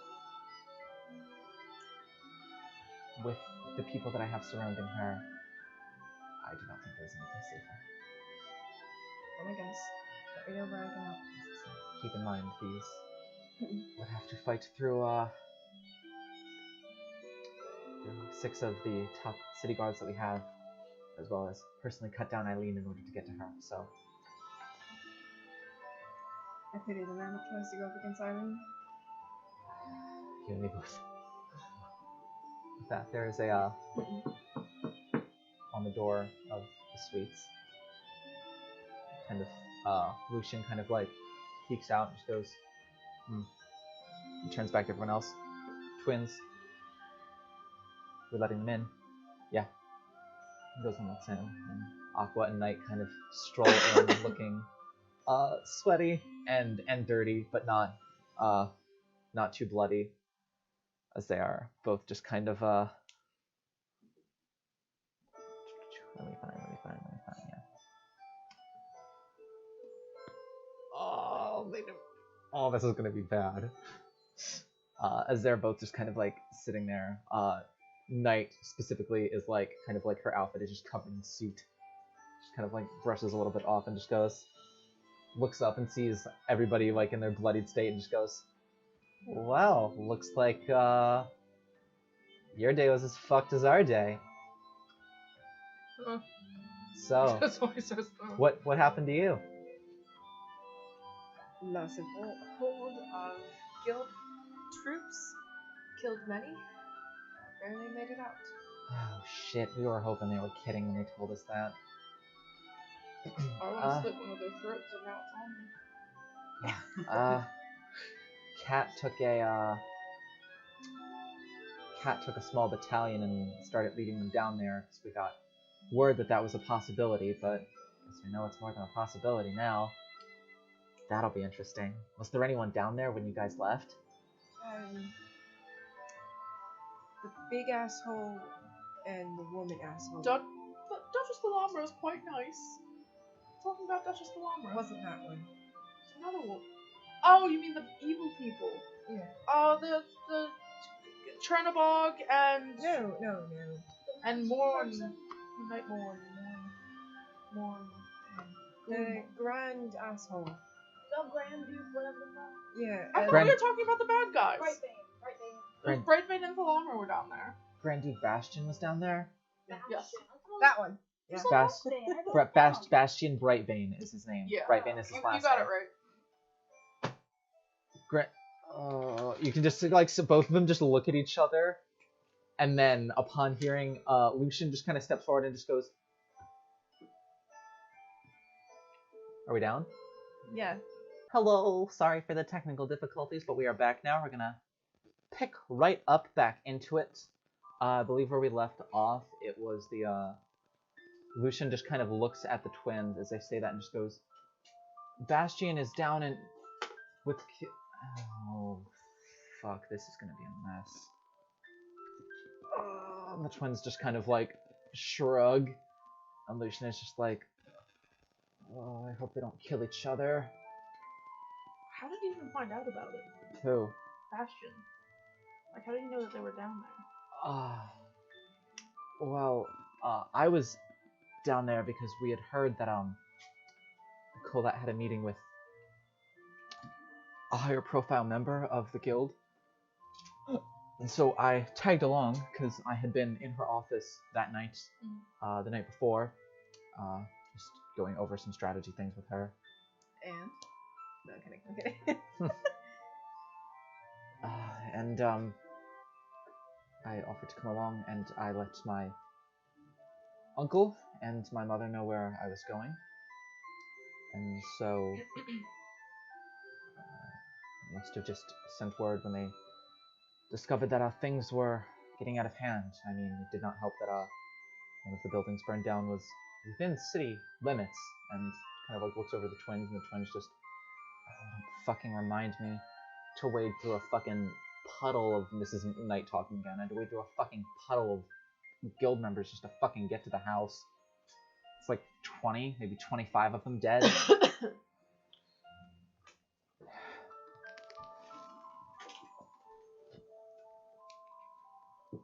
Looked to be torn apart by something, someone who was evidently pretty strong. I feel like it was Cassandra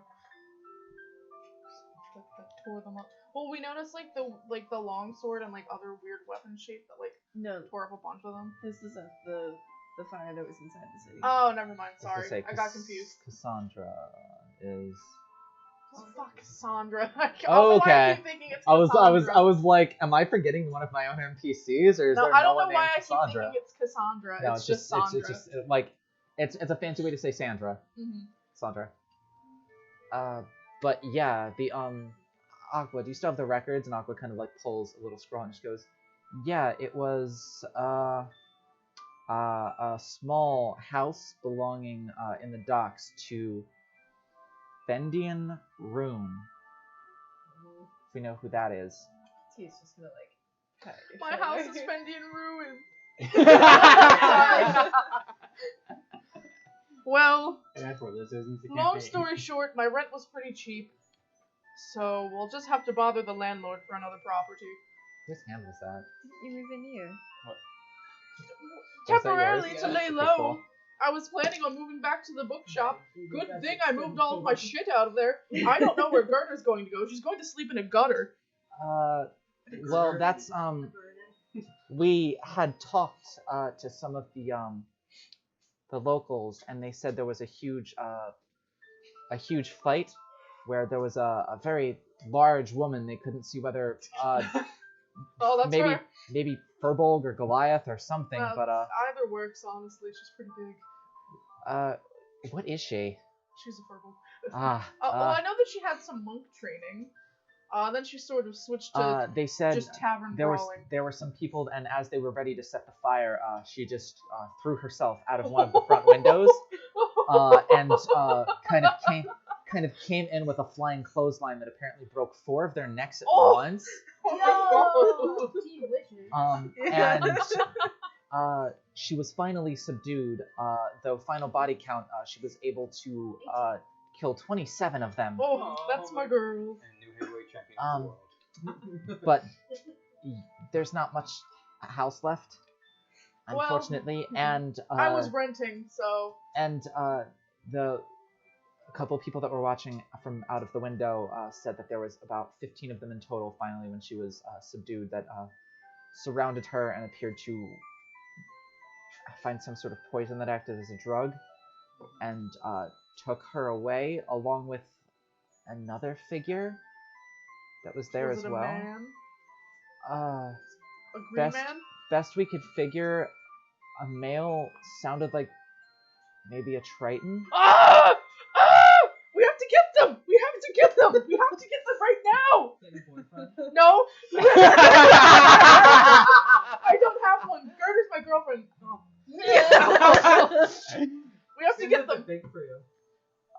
They just saw that they drugged them in towards the docks, but this was early in the morning before anyone was awake, so no one was sure what happened after that. Scooby-Doo skedaddling noise. I already used that. There's only one per game. Okay, they're gonna. very weird by this. I was say yeah, they're gonna like stop you and just like, you can't just rush out there.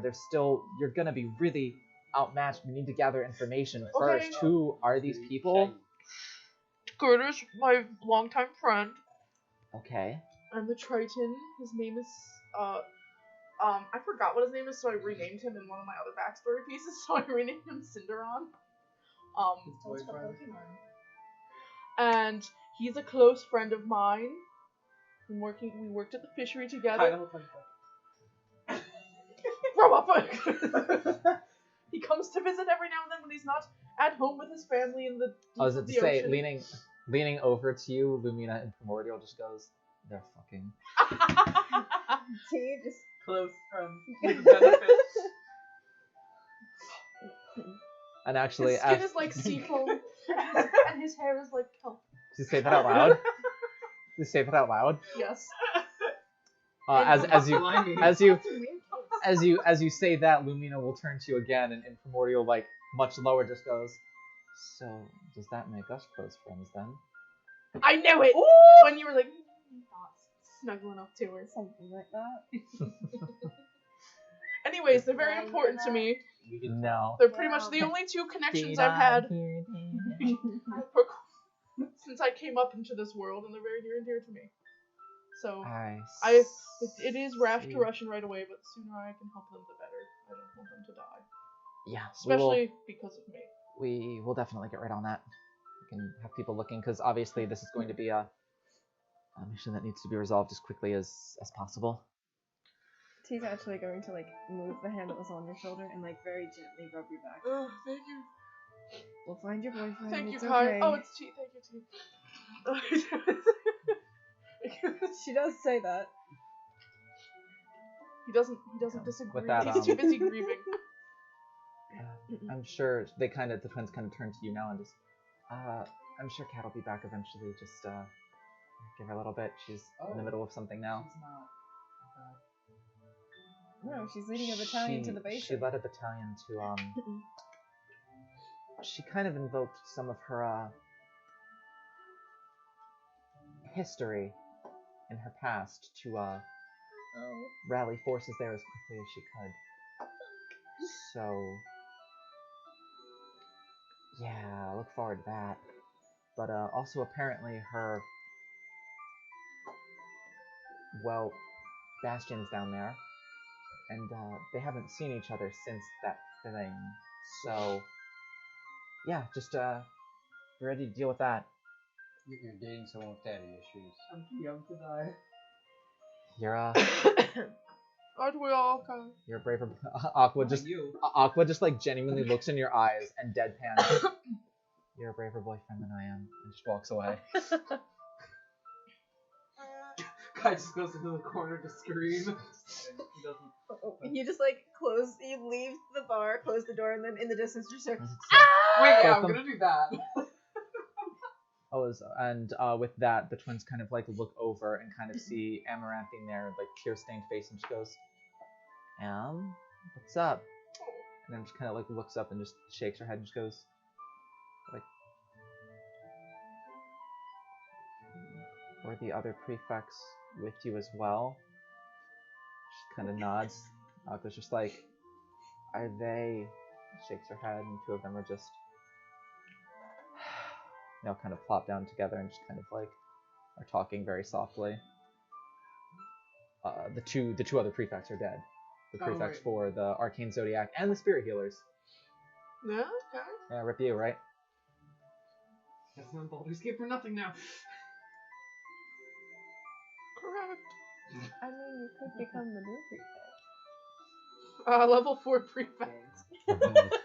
They're pretty desperate at this I was point. about to say they're running out of fucking options. Well, they're running we through, have I was about to say they're running through prefects. pretty 3 fucking spirit healers.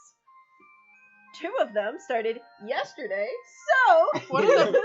I was about to say, because you would, like, in terms of, like, as you were wondering, like, are they really that desperate? You kind of hear, like what arcanes? Like, I don't know if there's an Arcane Zodiac ready to step up, and they're just like, would Colette kill us if we asked Gab? And, like, that's kind of, like, then they kind of, like, go back onto their just like breaths. leans in. I imagine Kai walks back in and then they start talking about how the spirit healer one is gone. He just walks back out and screams again. Probably about, like, another half an hour later, party of 5 walks back in, the ones that headed off the other way, so that is Gab, Luna, Rax, Autumn, and Rare. Kind of, like, come back, kind of are knocking at the door, they get let in, and they just look in and just go,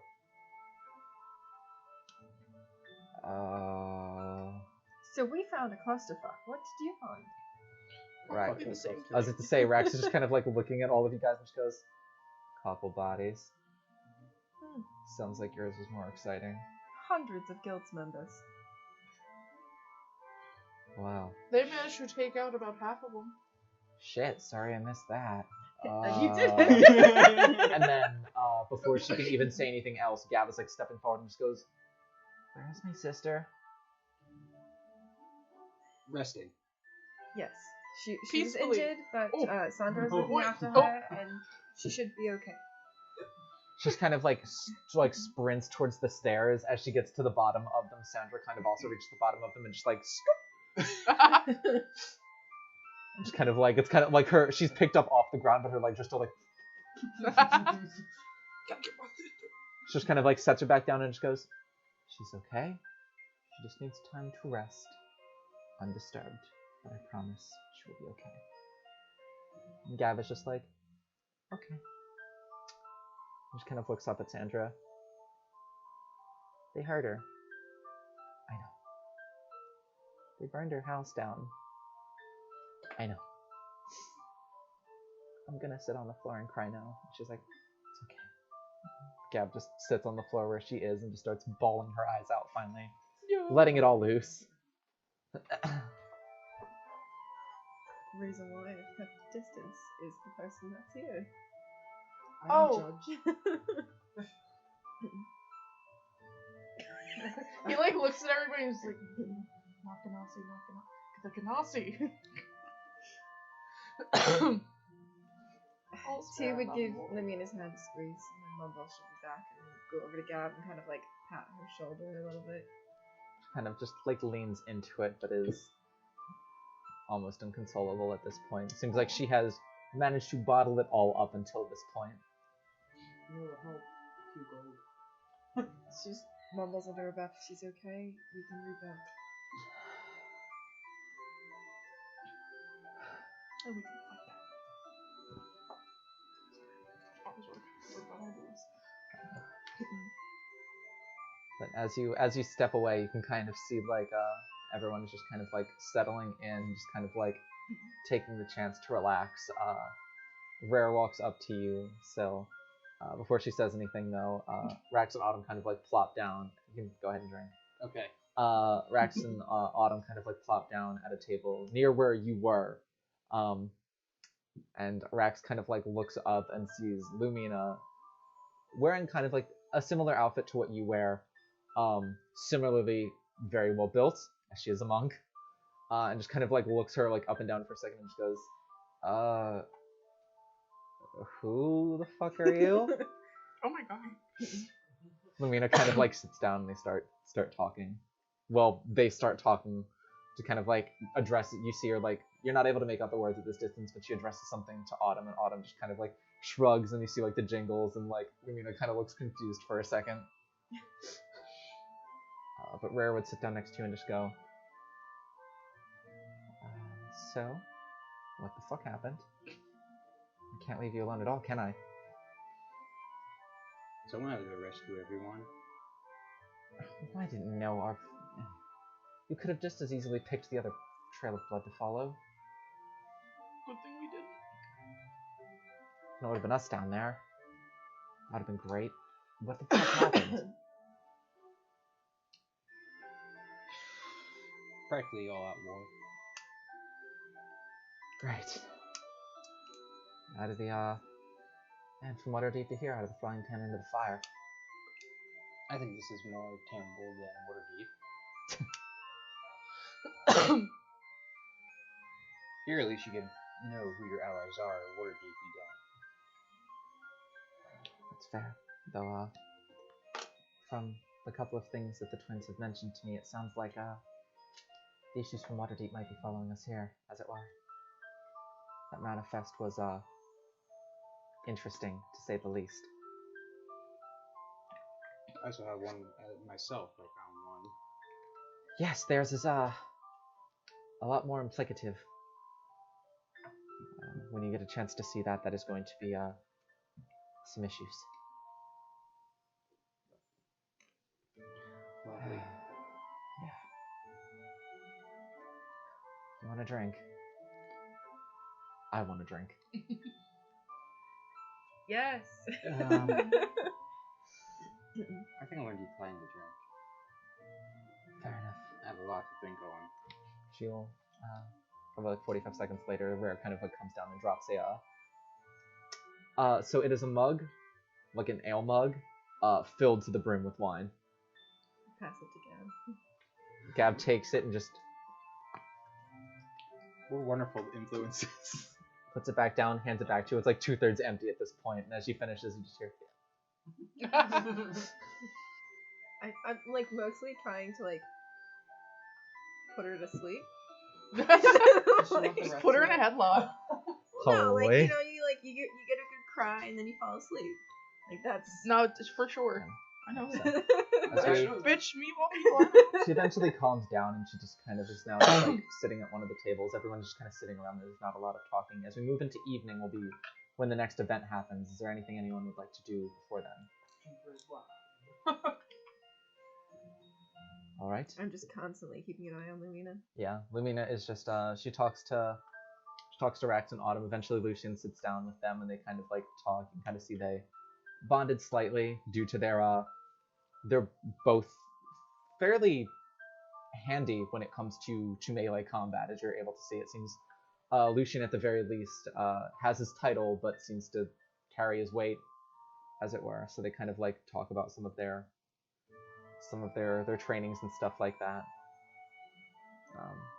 But around a little after dinner time, Sandra just serves like a light meal to everybody, keeping the tavern still closed for the night. On the door, you just hear like a very official just. Can we just like not let anyone else in? In all seriousness. Agreed. Lucian just kind of like looks out the shades and just, flaming fist. Oh, Guards. they're the good ones. All right. Ones we know. Ones I know. This probably Like has when to. the policemen come to your Well, door. it's probably about Duchess Salamra. Looks like they.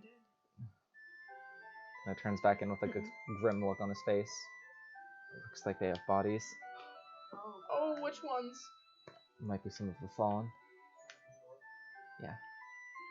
You open the door and there's two flaming fist soldiers that both kind of like bow to you and kind of stand to the side. And Sandra just goes, "Right, through here. We can bury them out back." And starts carrying in the bodies of 4 Clouds Peak monks. Not to be a bitch, but. Maybe okay, Kat? Oh, you think it's cat? The next one carries in someone who's wearing a prefect garb. You can see kind of like on her back is a staff that looks familiar, a book that looks familiar. It's the same sort of things that you use to cast your magics. The Spirit Healer Prefect. Looks like a shoulder-length blonde hair, just a female elf who looks to maybe be the human equivalent of like mid-20s. Still quite young as they bring her through. The next one brought through is a silver-scaled dragonborn man who has kind of like the same sort of focus that Gab uses at his side as they bring his body through. And then the last one is the body of a gnome who you have met, Syl. Body? Body. Corpse. Is it Ilo? No. Oh. It is the gnome that he met in his session 0 Oh. who worked up at the Literally like the last wizard in Baldur's Gate. Do you say that out loud? In character? Sandra just goes, "Not the last." What? Because he was upset that he was a wizard, not because he knew him. No, I did. No, that's but what like I'm that's saying. the way that he described it. It's just Wizards aren't common in the world. No, but it's more like.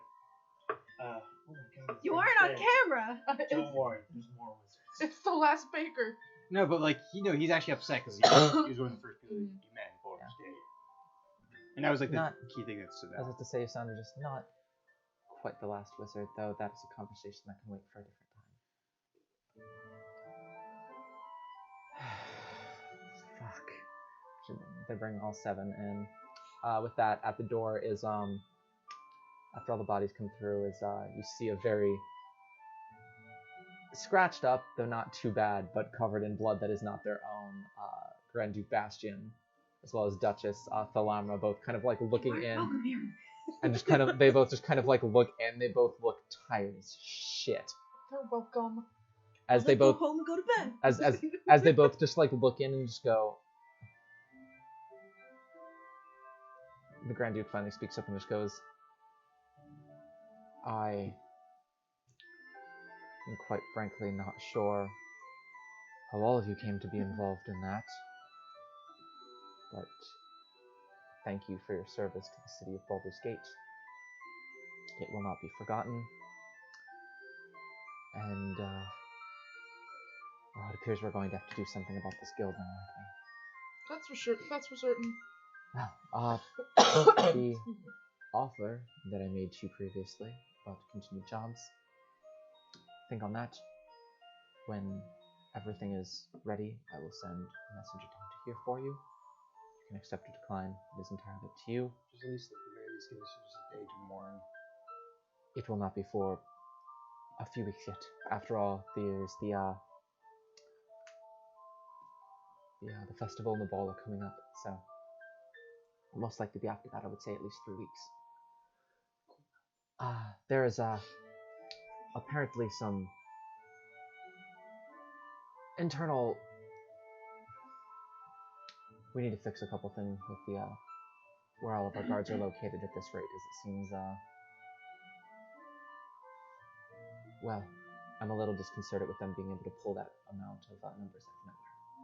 So Yes, without any further ado, I'm fucking tired. Have a good night. Good night. Thalamra kind of like bows to you as well. She leaves.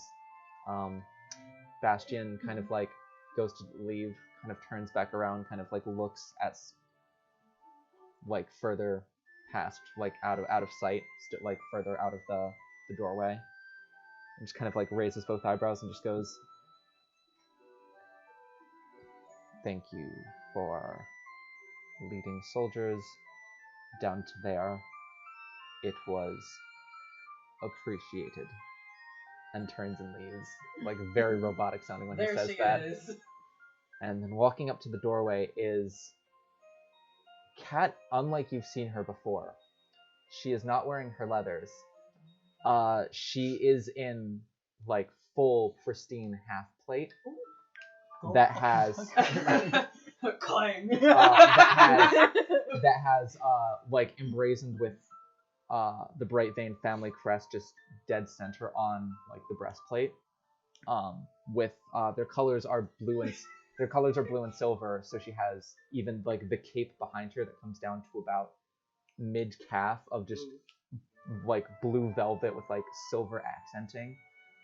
There is a kite shield on her back and like a thick bladed longsword attached at the hip. And she even has like a sort of like headpiece that is kind of like pulling the part of her hair that isn't shaved back, and just sort of like dropping down like pushed behind her ear almost. She normally wears it like a little bit more on her face because of the goggles, but she doesn't have the goggles on. She's pushed back beyond her face, so she just kind of like bows to Bastion as he leaves, and once all of the burning flaming fist come back from dropping off the bodies, she just kind of like looks over all of them and just goes, "Thank you for your service today. It was appreciated. I know it was odd being led by me out of nowhere, but know that you have done me a great favor, as well as done the city a great favor. So, upon my word, as Commander Caitlin Brightvane, you are dismissed from duty for the night. Please go home." They all leave. And she just kind of, as they all leave, just kind of like takes 2 steps forward, just shuts the door, leans back against the door, just looks up at the ceiling and just goes, "Oh my fucking god." Oh. Can I run up and hug her? Yes, you run up and just like hug her and she's just like, Yeah, "What?" for the fact that she was against the door, probably would have knocked her over. Yeah, just kind of like against the door. She's like, Stop. Wait a minute. Damn it." No! It was a touching moment. So, yeah, you fly into her arms and she's like, oh. She kind of like groans a little sore, and it's just like, "Good to see you too." Like wraps her arms around you. And as the hug ends, she kind of like takes a step back from you and just goes, "So, good luck." Thank you for not being dead. I tried my best. It was just had to rally the troops. One of the reasons that I left with the twins is because I know I have pull up there still when I need it. I mean, you're born into shit doesn't mean you get to run away so easy. But man, it was what a way to meet your father again, am I right? Haha. Do you need help? And I'll like motion the No, I'm pretty good. Mainly just kind of like being the tactician around everything, but had to cut through a couple people, but grew up studying the blade, so I was meant to be a knight, so kind of like yeah, kind of you know, you learn the best you can. I prefer to use my more mechanical gifts, but when needed, this comes in handy. God, I really want to fucking take this armor off though. This shit's so heavy. Just like visibly holding back jokes. I was at the same. Come on. She kind of like sees you. Come on. You need help taking it off? I mean, if you're offering. It's not 10 p.m. yet.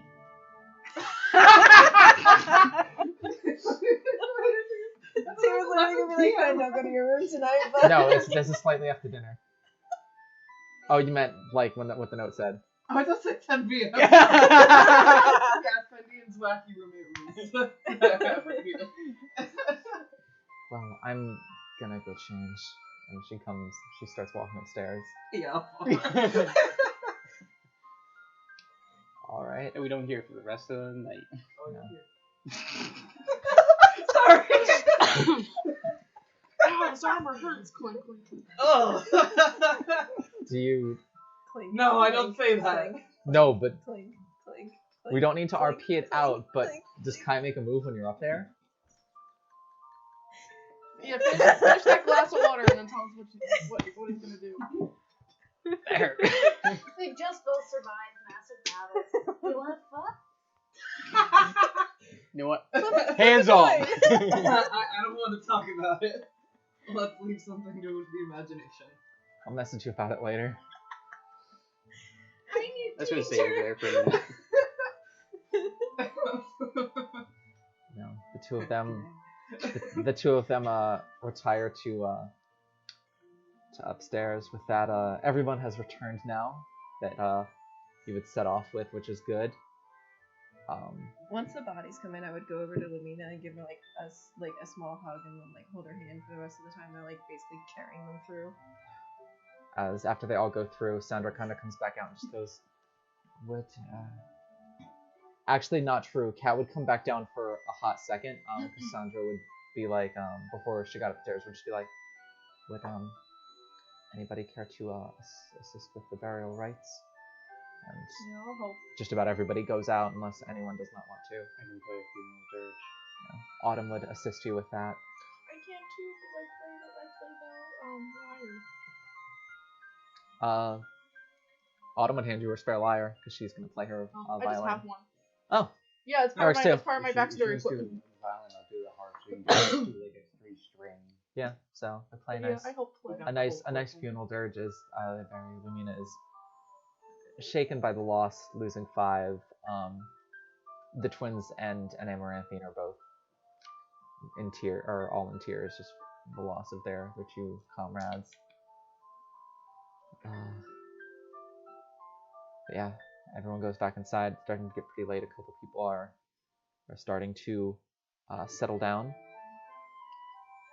and what everyone like to do as the night draws to an end. T's gonna have like a. Are there any beds still open in your room? Yes. She's gonna take a bed. I'm so proud of her. She'll lead Lumina by the hand up to the room, and they'll show her. So you guys head to bed first. Kai and Kat head off. I'll wait an hour and then go to bed. Oh my god. I think so. Like spend part of the night to like make a song about the battle, like write down a few notes, like Are scribble you out. are you doing this down in the tavern Yes. portion? Arvin, what are you doing? Normally it's down in there for now. All of you, the 3 of you, make a perception check. Am I one of the 3? Yep. 3 of you are staying down. Hey, that's not bad. 22. 18. Perception, correct? Yes. That'd be a 13. 13. 2 of you notice a figure kind of coming down the stairs, leaning up against the wall as they kind of hobble their way towards the door is a really, really still fucked up looking Colette. Oh. As she just kind of makes her way. She gets to just about the door before Sandra just goes, "Excuse me, where do you think you're going?" And Colette is just like, kind of leans against the door and just, "How bad was it?" And Sandra's just like, "Not great, but you can hear about it tomorrow when you don't look like shit, no offense." What? Me being dumb. You would finally hear this, you just don't see Colette coming down the steps. you finally turn around and see her. Thankfully, arrow no longer in her body, but wrapped heavily in bandages from about the neck all the way down to the waist. And then, and then wrapped right leg pretty much all the way down and part of the left leg, as well as patches on both arms. And from the knife hitter, also a slightly bloodied, which kind of leaves a little bit of bandage that just goes like here from where she got hit in the face by the knife. So it's just like bandage that covers like all here and is a little blood soaked still. Fuck off. That was not the thing I had planned. Just kind of like looks back at Sandra. What does her house look like? Sandra just goes, it doesn't, but you can see it in the morning. She's like, fuck that. Unlatches the door and kind of like opens it. Goes to like take a step outside before you just hear as she just hits the ground. Oh, I'm gonna go help her off. I feel so bad. Yeah. You go to help. She's just kind of like on the ground, just like trying to get up, but just not Come the on, you can be not disappointed in not the the morning. strength to do it. She's laying there. God damn it. You kind of see like some of the bandages around the shoulder are kind of like starting to grow a little bit more red as she kind of re-tears it. And Sandra's just like, oh, you idiot, come and Now is the time to be soft and gentle. She's just worried. You're not an I was going to idiot. say, as you help Colette up, she's like, no, you kind of have to be an asshole for me to get it. I found that kindness works quite well. Kind of help her back up. Just kind of like nods, looks over to you, still, and just kind of gives like a shrug. You're going back to bed.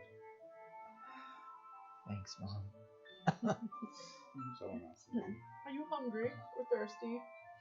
I'm very thirsty. We'll bring you up some water, nice and chilly. I'll get the dragon to make it. Or maybe we could add something to the drink, like maybe some types of fruit or something, just...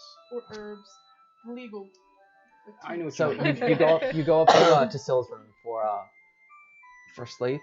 You would notice that there are back to 3 beds in each room rather than 4. But the stairs that led up to the library are now in a different place, which is a little strange. But Oh my God, my books! But I imagine you're both kind of tired and you just go, fuck this, and just bed. Yeah. So Colette gets helped back up to bed after all of that.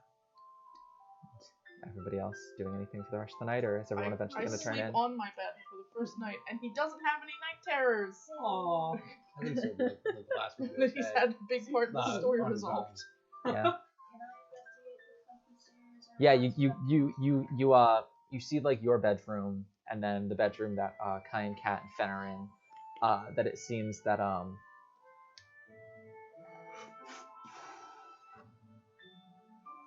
I guess the other bed would probably be claimed by Lucian at this point.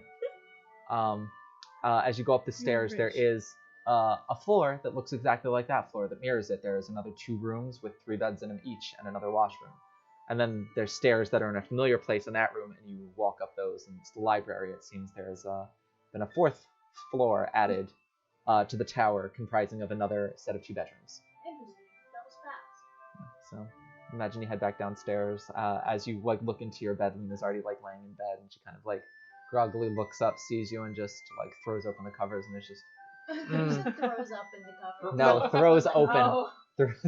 One of those days. Throws open the covers and just sort of I'll just walk over and do the same thing. Just flop Kind of- onto it. as it say, just kind of snuggles, throws the I hope covers the back worm on. like dog piles. Yeah, it's King of the Hill. She squirms away between them. I was about to say, so with I thought a show, King of the Hill, no. Yeah, that's so did a I. weird Nope. reference. I was about to say, so with Lumina and T in one bed, you and Luna in another bed. Rare and Gab both walk in and just see bed taken, and then look over and see Syl's bed there, and they both just like look at each other, and Rare is just like, absolutely not.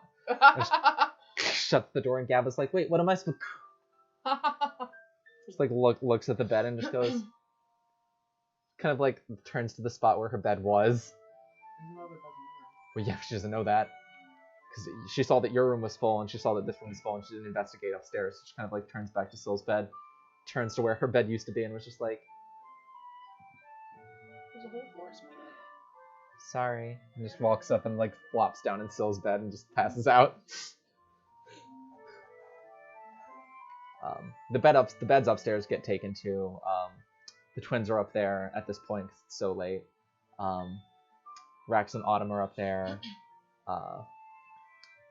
Sandra even sleeps in the tower for the night just after everything that happened.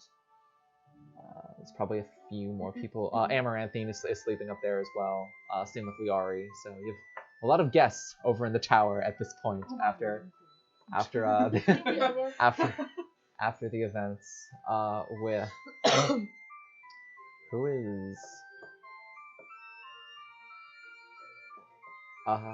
I guess, yeah, there was the odd person out. So when you're the last person to come to bed, you just like walk in, kind of see someone laying. You would just see Twy just kind of laying on the couch in the living room, just kind of looking up at the ceiling, just kind of looks up to you and just. Maybe the library's unoccupied. Yes, I was about to say, as you walk up, just goes, full house, have fun. Make an athletics check. As you go into your bed, Everywhere. Gab is laying on like half of your bed, just passed out, face down into pillows. I'm just gonna go sleep on a chair. You find a nice chair. You're able to find a couch in the library if you'd like. Long enough to accommodate a person. I think he like mentally he's thinking, oh, T probably sold the couch again. So he's going back downstairs. What? Twy was on the couch. Twy was on my Yeah. couch. Oh, also T Okay. was in the bed next to your bed. Okay. So do you go up to the library? Or do you go back downstairs? I think you'll go back downstairs. Go back downstairs. You're able to either lay on the floor or find a chair to sleep in. Yeah. As you settle to rest in a chair, you just hear like as the worm just kind of lands in your lap, kind of like perches for a second and just sort of snuggles down into you. Oh, the little bloodstained baby. Yeah. I was about to say, kind of like looks up at you and just goes, and then just We haven't bathed you. You're still covered in blood. Oh my god! Aren't we all? Anyway, Yeah. this thing yeah, I was gonna say everyone is fucking disgusting. But I'm gonna press the digitation So everyone passes out, wakes Yep. up in the morning after a long rest. Spell slots restored, HP restored. Woo! Key points restored. Yes. Everyone eventually makes their way back down to the tavern for breakfast, and at this point, Wash first. yes, Same. everyone washes I up. think I By already the time breakfast is done, everyone is washed up. It's about noon. And at this point, Sandra would inform you. Right. Well, we have about 2 weeks until the festival begins. But as far as the immediate future, they'll be keeping the tavern closed for today as well. So just take your time doing whatever it is you need to do to process everything that happened. She just kind of heads off to do her own thing. And so now we have some private combos that need to happen, and that'll. Yes, it is the Autumn's Tide Festival. Oh, that's right. Or Harvest Tide Festival, rather, where the leaves are starting to fall, everything is harvested, and the festival lasts for in between 1 and 3 weeks, however long it takes to get the first snowfall of the season, and the first snowfall of the season, that is the pinnacle of the festival and the grand ball. Great. There's gotta be a ball art. Everybody loves balls. Me and Audrey are like, Oh my god, can we design each other's characters' outfits? Yes, do it. So you got that. Okay. I'm Let glad Audrey draw someone did. I'll draw it first and then See, he's not the biggest fan. So, how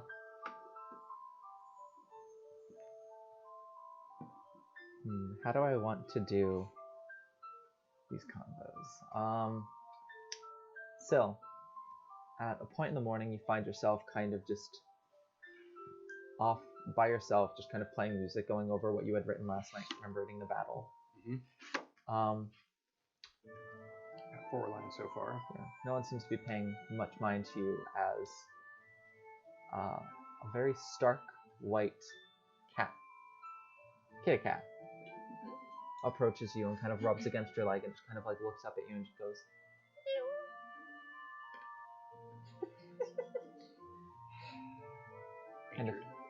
Ranger inside me. kind of like pads away from you a bit, about 5 feet, before kind of turning back to you.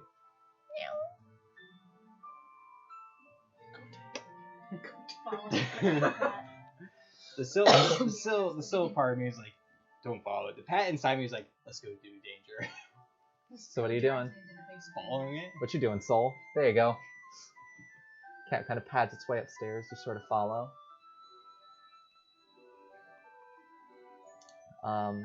Heads down a hallway, and eventually towards one of the rooms at the end that have kind of been quartered off for the 5 significantly wounded individuals. Before the cat kind of like turns back to you, make sure you're still following, and just goes, and kind of pads its way in through a little crack in the door into the room. The door's like not completely closed. It's like open about this much, which is just enough for cats to do that like jelly thing they do with their body, where they're just like into a room. Oh, it didn't need the sound. Yeah, I'll go in. You go in.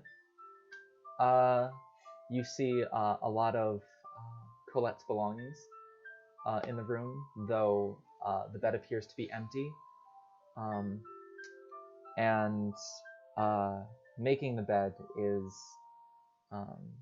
you see like an elf with very like elongated, pointed ears, not almost, but like white hair, very pale skin.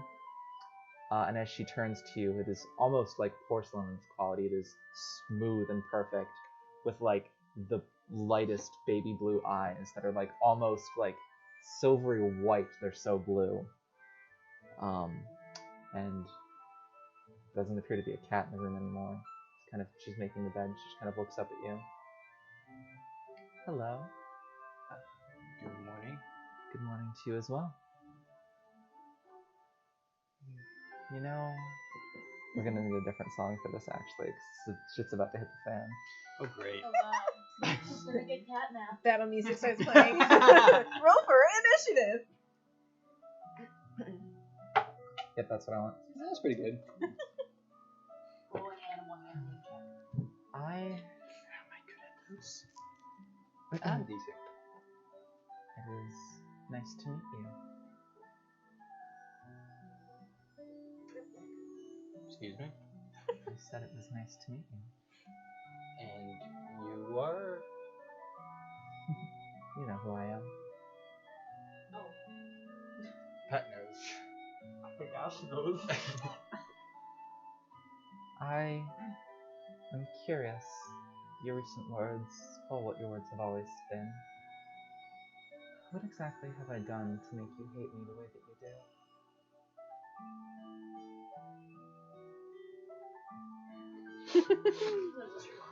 No, Now you no, fucked no, up. no, no. Now you fucked up. Yeah, you fucked up. Oh my goodness. I do not believe anyone should have any dominion on anyone's life. Dominion is a strong thing to call it.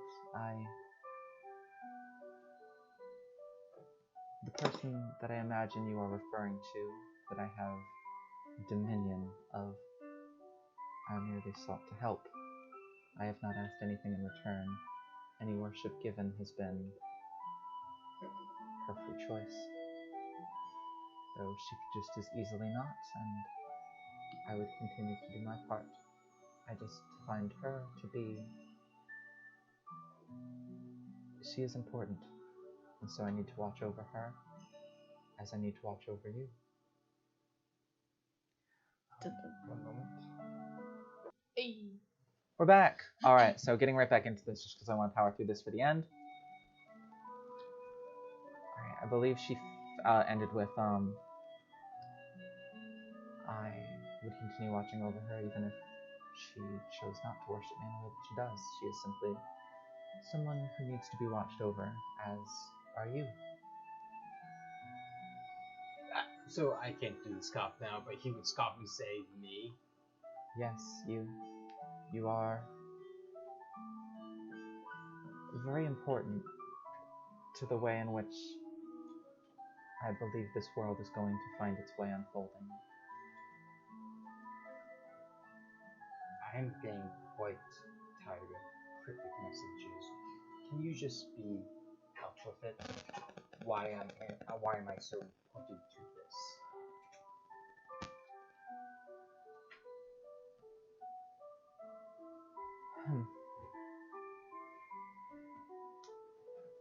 If I had an exact answer for you for that, I agree this would be a lot easier, but unfortunately, I do not. The magic that we gods and goddesses possess in this world is waning at a significantly more rapid pace than many would like to believe.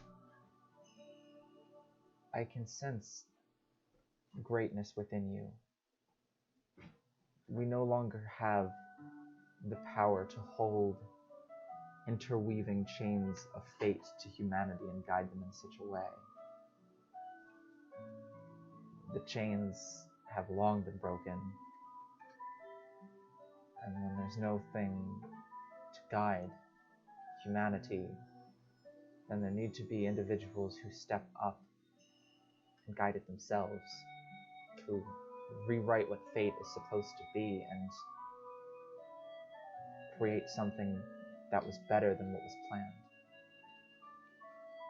I can sense that greatness in you, and I don't know why, but there are two more pieces that fit together like puzzle pieces that I needed to watch over as well. And one of them is your sister, and so that is why I am doing what I am doing, is taking much of the power that I have left, but it is what I have deemed important. You would motion to the harp. And was this your idea as well?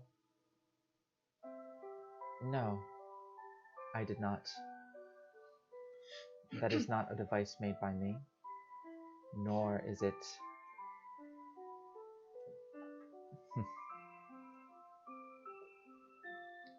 I did not necessarily guide you to that, but the fact that you found it is simply fortuitous and confirms my suspicions that you are seemingly destined for greatness. You are,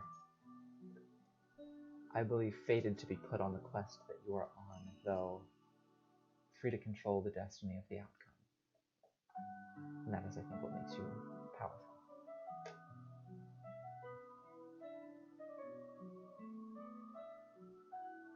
So what is the reasoning for your visit today?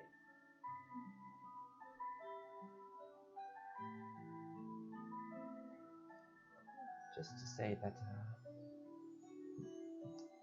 well, to say everything that I've said, to honestly question why it was that you speak so negatively of me, despite the fact that we've never met, and to give you an inkling as to what's coming, and to let you know that I will do everything I can to ensure that you are strong enough to guide fate to whatever is next. Things will change for the city, all of Faerun, all of Torio, inner planes, outer planes, everything that exists, even the chaos beyond what is known and exists in the universe. Things are going to change. It's just a matter of who will change them and in what way. But the way that things are cannot continue on. It is simply unsustainable at the moment.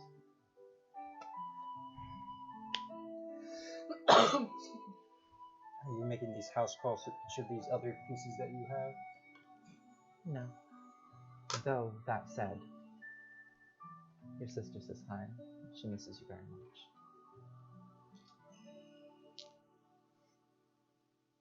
I won't have to make a call to the other piece. She knows who she is. And it seems like you're doing a good enough job keeping watch over her here. See, Pat like knows, but like Sylvia's like, who the fuck is she talking about? But like forgetting momentarily. Well, no, he can probably put it together. He But knows that she knows that, your yeah, sister. I know. I'm saying in that moment, like he's like, who the fuck is she talking about? Then like slowly goes dawns upon me, just like.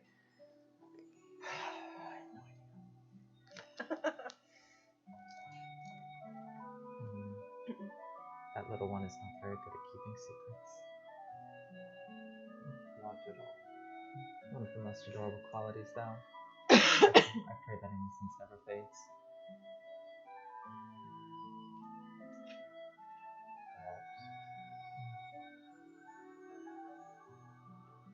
So, if there's nothing else you need of me, I suppose there's someone else who you probably came into this room to see. I followed the cat, which is you. You're very perceptive. So the only reason I came into this room was for the cats. True, but there was someone laying in this bed. Who should be still in bed. Kind of gestures out towards the balcony. She is healing nicely, just will require some time. And much too stubborn for her own good. Aren't we all? We all wish to take on more than we're able in order to lessen the burden on those we care about. It is an issue, but a noble issue to have.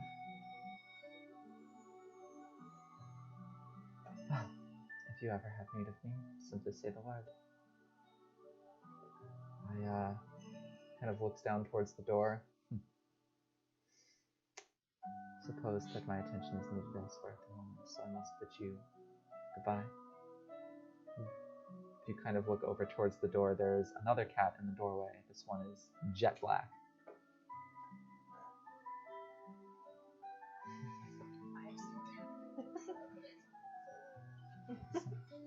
She kind of a cat.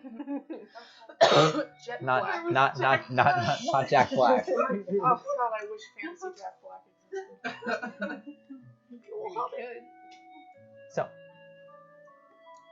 with that, she kind of looks back up towards you and then gestures towards the balcony. Yep. The doors are kind of like open. You can kind of see a figure standing. Like if this is the balcony, it's kind of standing like here on it, so not in view of the doors, but you can kind of see the shadow through the curtain. Sorry, to everyone at home.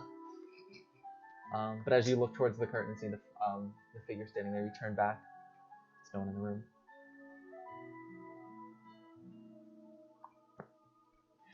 I just imagine, like, at that point, as he's the only one in the room, Sylvia's just muttering to himself, ancient dragons, goddesses, weapons of fate, enemy general hitting on me, what a week.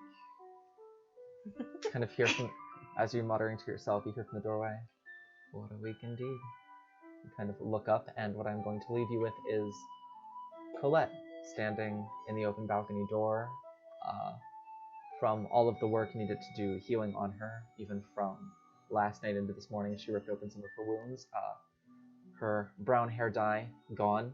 Her hair is now the same kind of light blue color that Gab's is. She's not wearing makeup for once, which she normally wears like a full face, so she looks tired. Probably about 2 or 3 years younger than she does when she is wearing makeup. And just looks different.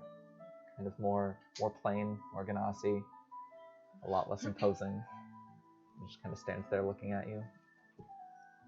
And that is where we're going to cut to tea. So leave you there. So, as you are down having breakfast, Lumina would stop by you and just, if you are interested in talking now. She'll nod and stand. Lumina walks towards the kitchen. Cutlass.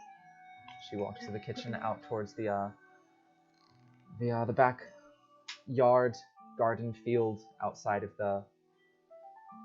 outside of the suites where everyone was buried last night. And it's just kind of like stands there, kind of overlooking a portion of Dusttown that the suites oversees from the hill that it sits on. Just kind of turns back to you. So, I imagine you are wondering why I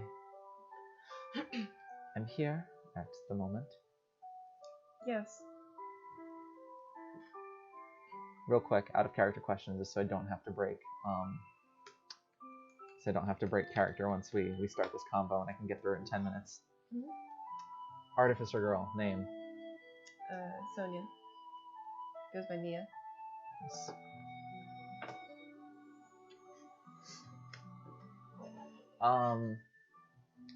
The people who were in charge, you had Eileen, you had Prowler, you had...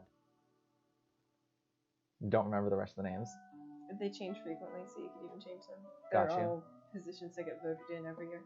Got you. Alright, fair enough. That works then. Sonya was really the big one that I needed. Actually, I could probably get it in like 3 seconds. I had emailed it to myself because I was rereading it last night. So it was Nia and Prowler, you said? Yeah.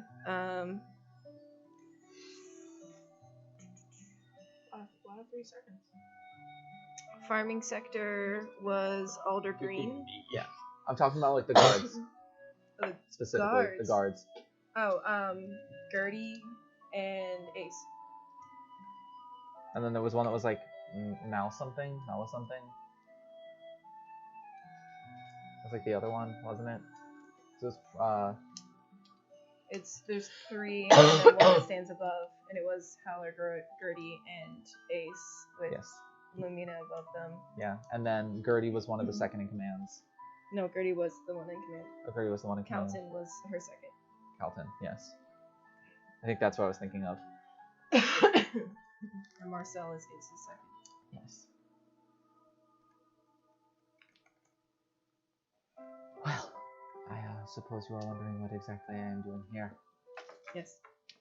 So, at the moment, I am not acting leader of Cloud Peak Monastery. And why is that? I needed to step down to flush some things out due to events that transpired. Currently, acting as leader is Eileen. This is one of the reasons why I left Rose Lily in her care, as I believe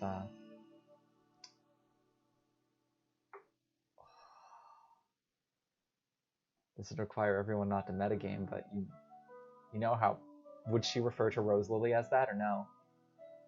In character, do you think? Would you call her that? No? I mean, Maybe? mostly just refer to her as Lil. Figured placing her with the leader of the monastery would be the best place.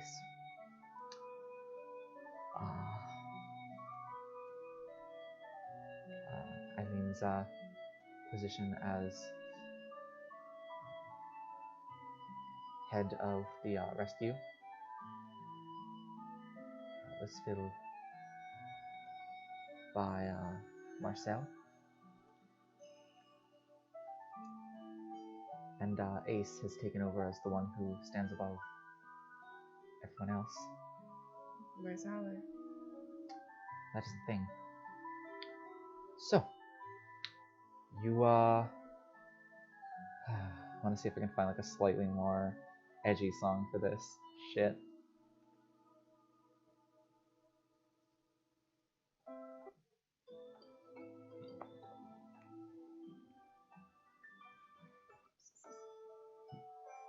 No, not that.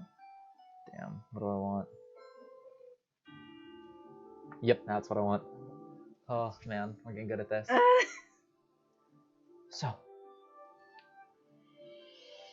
you sent us that pendant, and we began. I began to have Sonia attempt to reverse engineer to figure out whose it was, as we knew. As your first guess was maybe Gruff's, or no else. But,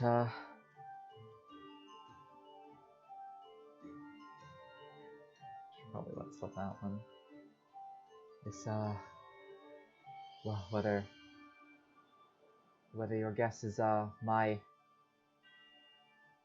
possibly dead or alive wife, or your possibly dead or alive husband, well, that can't...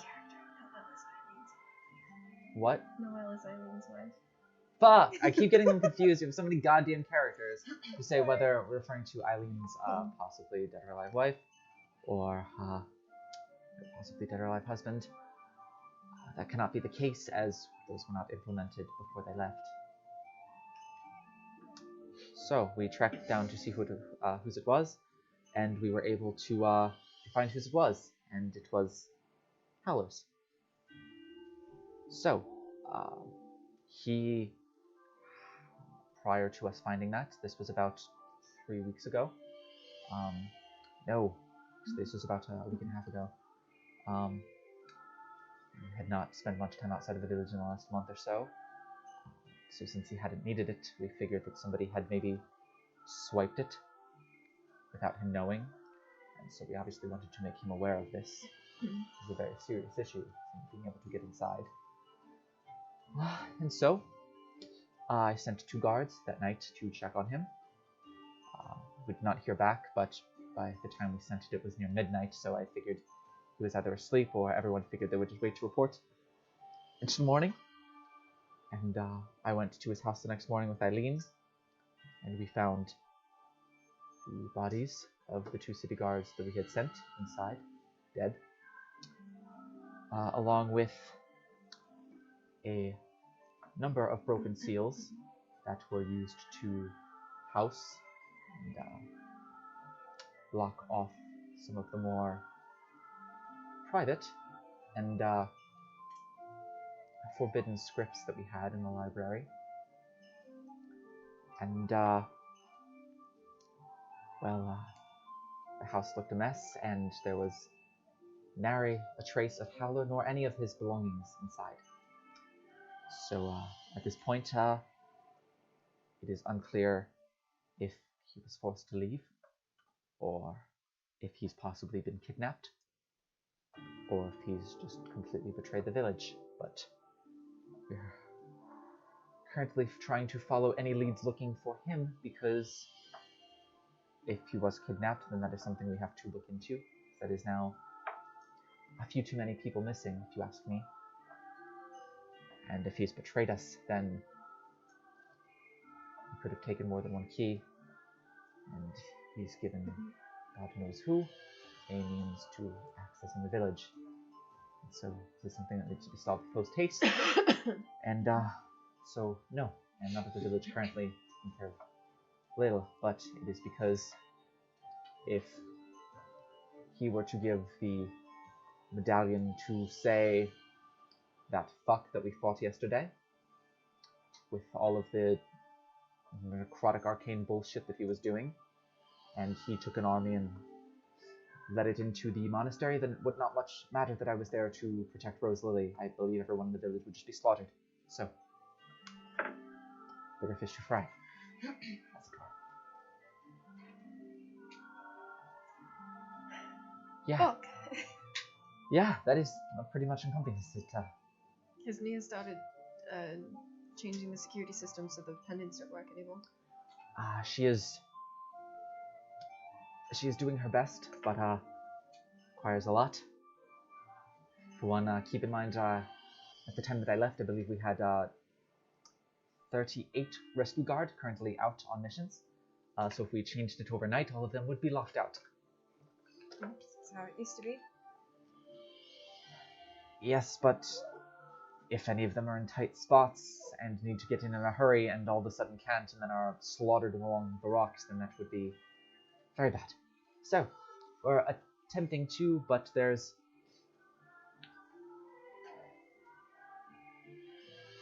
not to knock anything against Nia, but should a medallion like that fall into the hands of, say, you said his name was Chernabog, that we fought yesterday.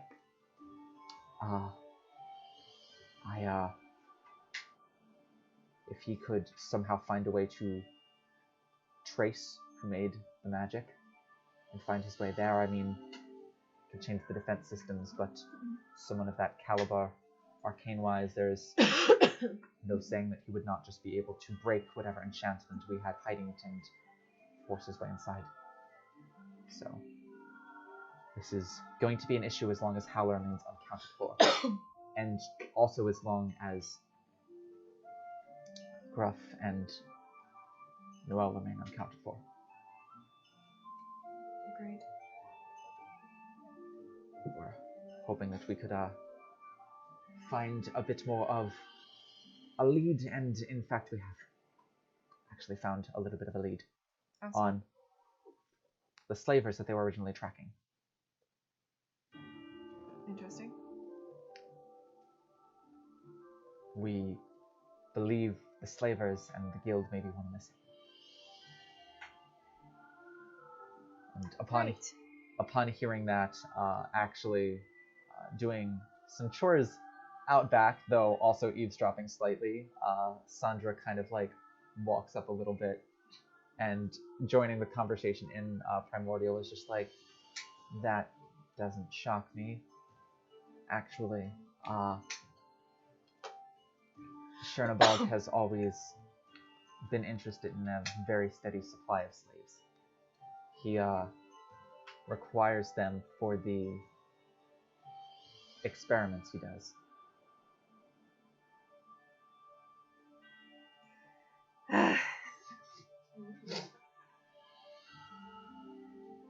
Upon hearing that, Lumina likewise is just like, oh, shit. Well, looks like we found a slaver. But, Unfortunately. do you suppose there's a chance that Ruff and Noel are still tracking him then? Could be nearby if they were not made. I don't think there's anything that would keep them away for 6 years, unless they were captured. Sure. Would they be? Especially with that word. I found a few scraps, but most of it looks in haste and torn edges of paper. Yeah, maybe if we meet any of your masked friends again anytime soon, it might be a good question to ask. Oh, I suppose so. Or maybe that tiefling. From what bit I gathered, it's a turncoat from the guild attempting to flee from its clutches, but shit that happened yesterday was apparently him getting made intercepted in his attempt to warn Colette about the shit show that was happening. So it is my view on it, at least. He broke rank from them in order to warn us and paid fairly dearly for it, though many paid more dearly than he. Last I asked, he knew nothing, but maybe he knows more now. Could have also not wanted to say a whole lot then, but don't imagine there's I suppose any member of the guild would probably kill him on sight at this point. I don't think there's anything that he should be afraid to say. But I digress. That is everything that is happening at the village. So yeah, things are shit here, things are shit there. Should I return? I do not think that is necessary at this particular moment. Everything is technically fine there. As I said, it is more what is happening outside of the village that bothers me at the moment. I think attempting to find the fates of Ruff and Noel, as well as Prowler, are our top priority at the moment. We can defend the village all we want, but if I have heard this Chernabog is a necromancer, if he raises an army of the guild and the undead, and descends them down upon our village, then it does not matter if we are there to defend it or not. We are fucked either way. I think in this case the best defense is a good offense, as it were. You've always been good at that. I try. You don't not just try it. It's the only thing you do. You punch first, and then you ask questions while punching. It works. I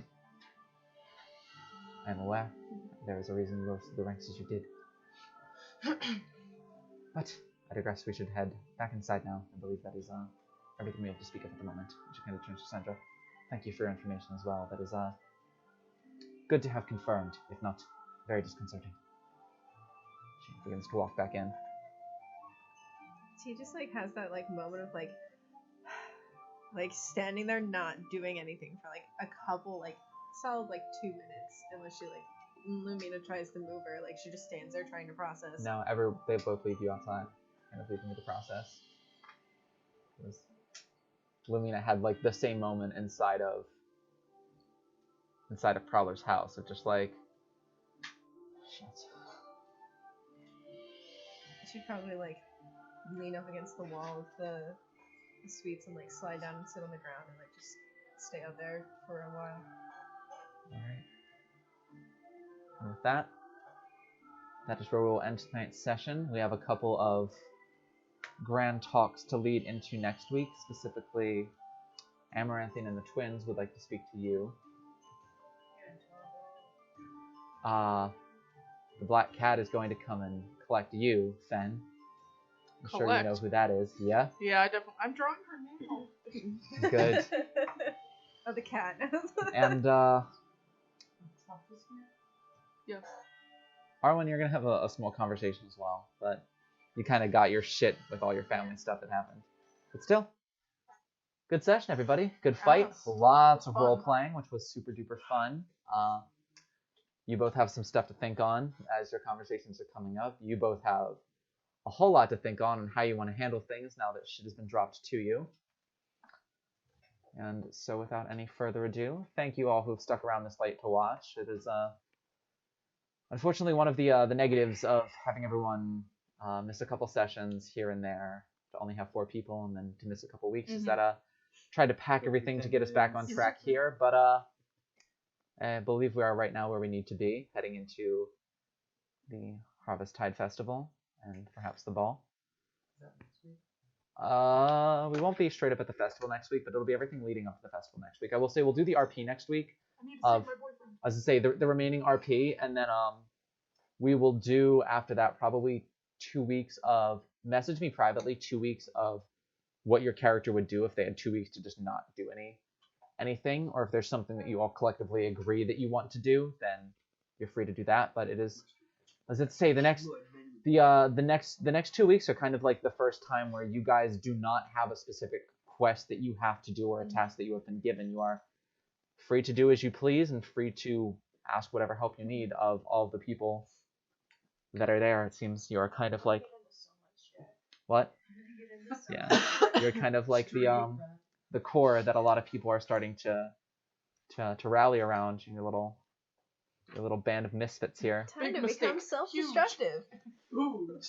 Oh boy, here we go. But without any further ado, thank you all. We will be coming back at you next Saturday at 7. I'll be married. Yeah, Maddie will be married. So Married to his job. Oh, the cameras are down again. Just sign off. all right, so you can still hear me. You don't need to see my ugly ass face. All right, we'll see you next Saturday at 7. And for all of us here, we've been the unlucky few. We love you. We appreciate you. Bye. And see until ya. next time, bye. Bye. If you enjoyed this video, please like, comment, and subscribe. We'll be live streaming starting November 9th at twitch.tv/TUFD&D. If you want more content or updates from us, feel free to follow us at Twitter, Facebook, or Instagram, all at TUFD&D. Links in the description below. But from all of us here at The Unlucky Few, thank you so much for watching, and we'll see you next time.